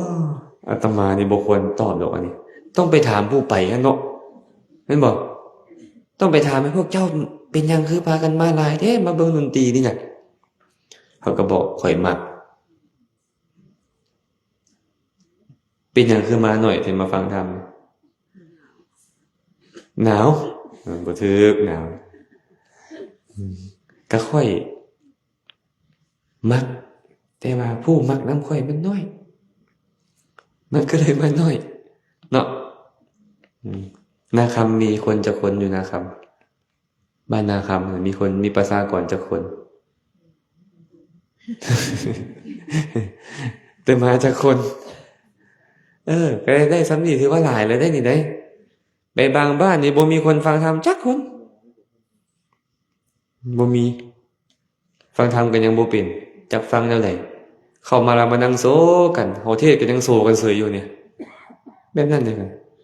อันนี้นี่โอ้แสดงว่าต้องเคยได้ยินได้ฟังมาพอสมควรฉะนั้นเนาะก็ธรรมดาแหละไปฟังดนตรีคือไปหากามคุณมาฟังธรรมน่ะคือมาลีกออกจากกามคุณใจของพวกเรามันจมอยู่ในกามคุณเนี่ยเป็นทาสของกามมาหลายล้านอัตภาพแล้วจะให้มันยินดีออกจากกามมันยากเหมือนกับลากงัวไปผ่านทุ่งนาที่เขาก้างามๆแล้วมันกำลังหิวกันนะจะให้มันย่างไปช่วยบ่ให้มันเหลียวเบิ่งกันต้นกล้าบ่มีทางลิ้นมันบางยาวเลือบอยู่เป็นบ่ก็นั่นแหละเนาะกามนี่นะมันดึงใจเฮาไปหลายก่อนดึงใจคนไปหลายก่อนคนก็เลยมักกามหูเสียงกินรสสัมผัสนั่นแหละแต่มาฟังธรรมนี่มาออกจากกามก็เลยน้อยแน่คันฟังธรรมหลายนี่โอ้ยบ่มานั่งอยู่นี่กันดอกเขาบรรลุมรรคผลนิพพานเบิดแล้วเนาะปีทรงแม่นเป็นปีแบบใดต้องถามหมอดูบ่เนี่ยมีบ่หมอดูอยู่เนี่ยฮะแมวแก้วเคยเป็นนางเทียมบ่บ่เคยเนาะมีคนมาถามอาตมาตอนอาจารย์นางเทียมมีบ่มีอยู่จริงบ่อ้าวนางเทียมกับนางบ่แท้เด้อาตมาก็ว่าซื้อก็บอกแล้วว่าข่อยเทียมข่อยบ่แม่นแท้แต่ก็เสื้อเอาแท้ว่าเฮาน่ะเสื้อบางเสื้อนางเทียมเราก็บอกข่อยของเทียมเด้บ่แม่นของแท้ว่าเฮาคือมาปึกจังฮะมักบ่ของเทียมมาพอกโลกเขาเอาเครื่องมาให้บ่มักแต่ของแท้บัดคนเทียมบัดนางเทียมเพิ่นมักบ่มีออกแขกอย่าไปมักหลายเด้อ ไกลปานใดก็ไปหาในของเทียมเนี่ยนางเทียมนี่เนาะบัดของเทียมข่อยบ่ซื้อข่อยบ่มักมันน่ะข่อยจะเอาที่ของแท้แม่นสลัดบ่เป็นละติบ่เป็นแล้วเนาะคำถามสุดท้ายซะคันพ่อมีออกบ่ถามจักโมงแล้วก็ตายแล้ววะคำถามสุดท้ายเจตนาเป็นกรรมพระอรหันต์มีเจตนาบ่ผู้ใดสิตอบผู้ก้มหน้าย้อนบ่ผู้ใดสิตอบเนี่ยพ่อกงบ่เขาถามว่าเจตนาเป็นกรรมพระอรหันต์มีเจตนาบ่ตอบจักบาทบ่มีหรือบ่มี เจตนาเป็นกรรมพระอรหันต์ยังมีกรรมบ่พระอรหันต์ยังมีเจตนาบ่อ้าวเจตนาดีมันก็น่าจะเป็นกรรมดีที่บ่ฮะอ้าวใครบอกว่าพระอรหันต์บ่มีกรรมให้พวกเขาเข้าใจไปนี่ว่าคนที่มีจิตคือคนที่มีเจตนาเมื่อมีเจตนากันยังต้องมีกรรมแต่กรรมมีอยู่2แบบให้จื่อได้1สหชาตกรรมเอาว่ามึงดูสหชาตกรรมว่าอีกว่านึงดูสหชาตกรรมชาตะแปลว่าเกิดสหะแปลว่าพร้อมกรรมที่เกิดขึ้นพร้อมกับผลของมันในขณะที่พระอรหันต์ต้องการจะย่างไปจิตมันเกิดขึ้นจิตคิดจะย่างเกิดขึ้นบ่เจตนานั้นเป็นกรรมแต่กรรมที่เกิดขึ้นพร้อมกับผลของมันที่เกิดพร้อมกันตัวเจตนานี่เป็นสังขารขันธ์แมโนลาเจตนาเป็นสังขารขันธ์มันจะเกิดขึ้นพร้อมกับเวทนาสัญญาและวิญญาณไอ้ตัวเจตนาก็เลยชื่อว่าเป็นเหตุเป็นกรรมของเวทนาสัญญาสังขารอื่นและวิญญาณที่เกิดขึ้นพร้อมกันมันจะบ่ส่งผลนั่นเองมันจะบ่ส่งผลให้เป็นทุกข์บ่ส่งผลให้เป็นสุขในอนาคตเข้าใจบ่แม่สลัดสำหรับพระอรหันต์เด้สำหรับพระอรหันต์เนาะแต่กรรมอีกประเภทหนึงบ่เนี่ยเอิ้นว่านานักขณิกะกรรมลองเว้ามึงดูนานักขณิกะกรรมนานักขณิกะแปลว่ากรรมที่ให้ผลต่างจากขณะที่ตัวเองเกิดขึ้นค่อยมีแล้วจังมีผลค่อยภายหลังอย่างเช่นค่อยฆ่าสัตว์แล้วเป็นกรรมหรือยังมันส่งผลตอนนั้นเลยปะบ่มันจะส่งผลให้ค่อยเข้าถึงอบายทุกขติวินิบาตนรกค่อยเป็นมนุษย์อยู่มันเจ็ดให้ค่อยอายุสั้น นี่เอิ้นว่าส่งผลคนละเวลากับตอนที่มันเกิดขึ้นต่างจากทีแรกวะทีแรกสหชาตะมันเกิดตอนใดมีผลตอนนั้นเลยนะผลของมันก็คือสิ่งที่เกิดขึ้นพร้อมกับมันก็คือเวทนาสัญญาสังขารอื่นมีผัสสะเป็นต้นและวิญญาณที่เกิดพร้อมกับมันนั่นแหละเป็นผลของมันอันนี้มันบ่ว่าเรื่องของผลในอนาคตผลปัจจุบันกรรมแบบนี้พระอรหันต์ยังมี แต่นานักขณิกะกรรมเฮ็ดแล้วส่งผลในอนาคตพระอรหันต์บ่มีแล้วพระพุทธเจ้าบ่มีแล้วคันผู้ใดบอกว่าพระพุทธเจ้าบ่มีกรรมเลยผิดก็ได้ถูกก็ได้คันเจาะจงไปนานักขณิกะกรรมถูกคันเจาะจงไปสหชาตกรรมบ่ถูกเพราะพระพุทธเจ้าก็ยังมีสหชาตกรรมพระอรหันต์ก็ยังมีสหชาตกรรมคือตัวเจตนานั่นแหละคันพระพุทธเจ้าบ่มีเจตนาจะย่างได้ซะบ่จะเว้าทำไมให้ผู้นี้ผู้นั้นฟังเนี่ยก็ต้องจงใจให้ผู้ฟังเข้าใจแม่นบ่ต้องจงใจเข้าใจยากบ่ต้องเรียนอภิธรรมคันบ่เข้าใจอภิธรรมยากน้อยนึงคันเข้าใจหลักอภิธรรมได้น้อยนึงเข้าใจง่ายขึ้นเรียนอภิธรรมเรียนบ่ยากแต่มันมีกำแพงใจเฮานี่นะเฮาบ่กล้าเปิดกำแพงบ่กล้าข้ามกำแพงกันไปเรียนนั่นน่ะมันก็เลยยากก็เลยจบอยู่ที่คำว่ายากแล้วก็บ่มีการสืบต่อบ่ยากเด้อแม่นุลา10 ชั่วโมงเข้าใจธรรมะใครผู้ใดมีเวลาตั้งกลุ่มกันเด้อนิมนต์อาจารย์มาสอนพวกกันหน่อย10 ชั่วโมงเข้าใจธรรมะเข้าใจขันธ์5เข้าใจอายตนะเข้าใจปฏิจจสมุปบาทพวกนี้10 ชั่วโมงแม่นุลา10 ชั่วโมงเข้าใจธรรมะเข้าใจเรื่องกรรมเรื่องผลของกรรมเรื่องขันธ์เรื่องธาตุเรื่องอายตนะเรื่องปฏิจจสมุปบาทน่าสนใจบ่แม่สลัดฟังว่าเรียน2 ปี เพิ่นว่าไปเลยพวกเจ้าน่ะ10ชั่วโมงว่ามักง่ายพวกเขานี่นะบาดเพิ่นไปเรียนมาสอนเฮาเพิ่นเรียน7 ปีอยากให้เพิ่นมาสอน10ชั่วโมงให้เข้าใจเบิดมักง่ายเนาะมักง่ายก็ได้ซ้ำง่ายหั่นแหละก็ได้ซ้ำง่ายมีผู้ใดบ่เข้าใจเลยบ่เรื่องกรรมนี่นะฮะตกลงกรรมมีจักแบบ2แบบ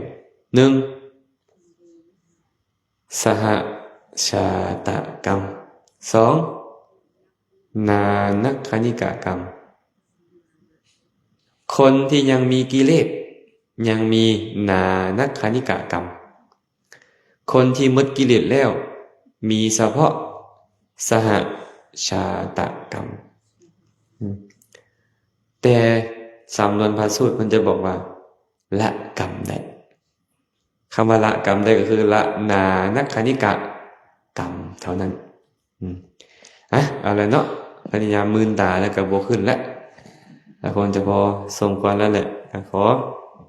ยุติการกล่าวสนทนาปราศัยธรรมะลงเพียงเท่านี้ก่อนขออนุโมทนาบุญนำญาติโยมครูบาอาจารย์พระสงฆ์สามเณรทุกรูปทุกองค์บุญใดกุศลใดที่ท่านทั้งหลายได้เฮ็ดแล้วอาตมาภาพก็ขออนุโมทนาสาธุการนำอาตมาภาพเองได้เฮ็ดบุญกุศลอันใดอันหนึ่งตั้งแต่อดีตจนถึงปัจจุบัน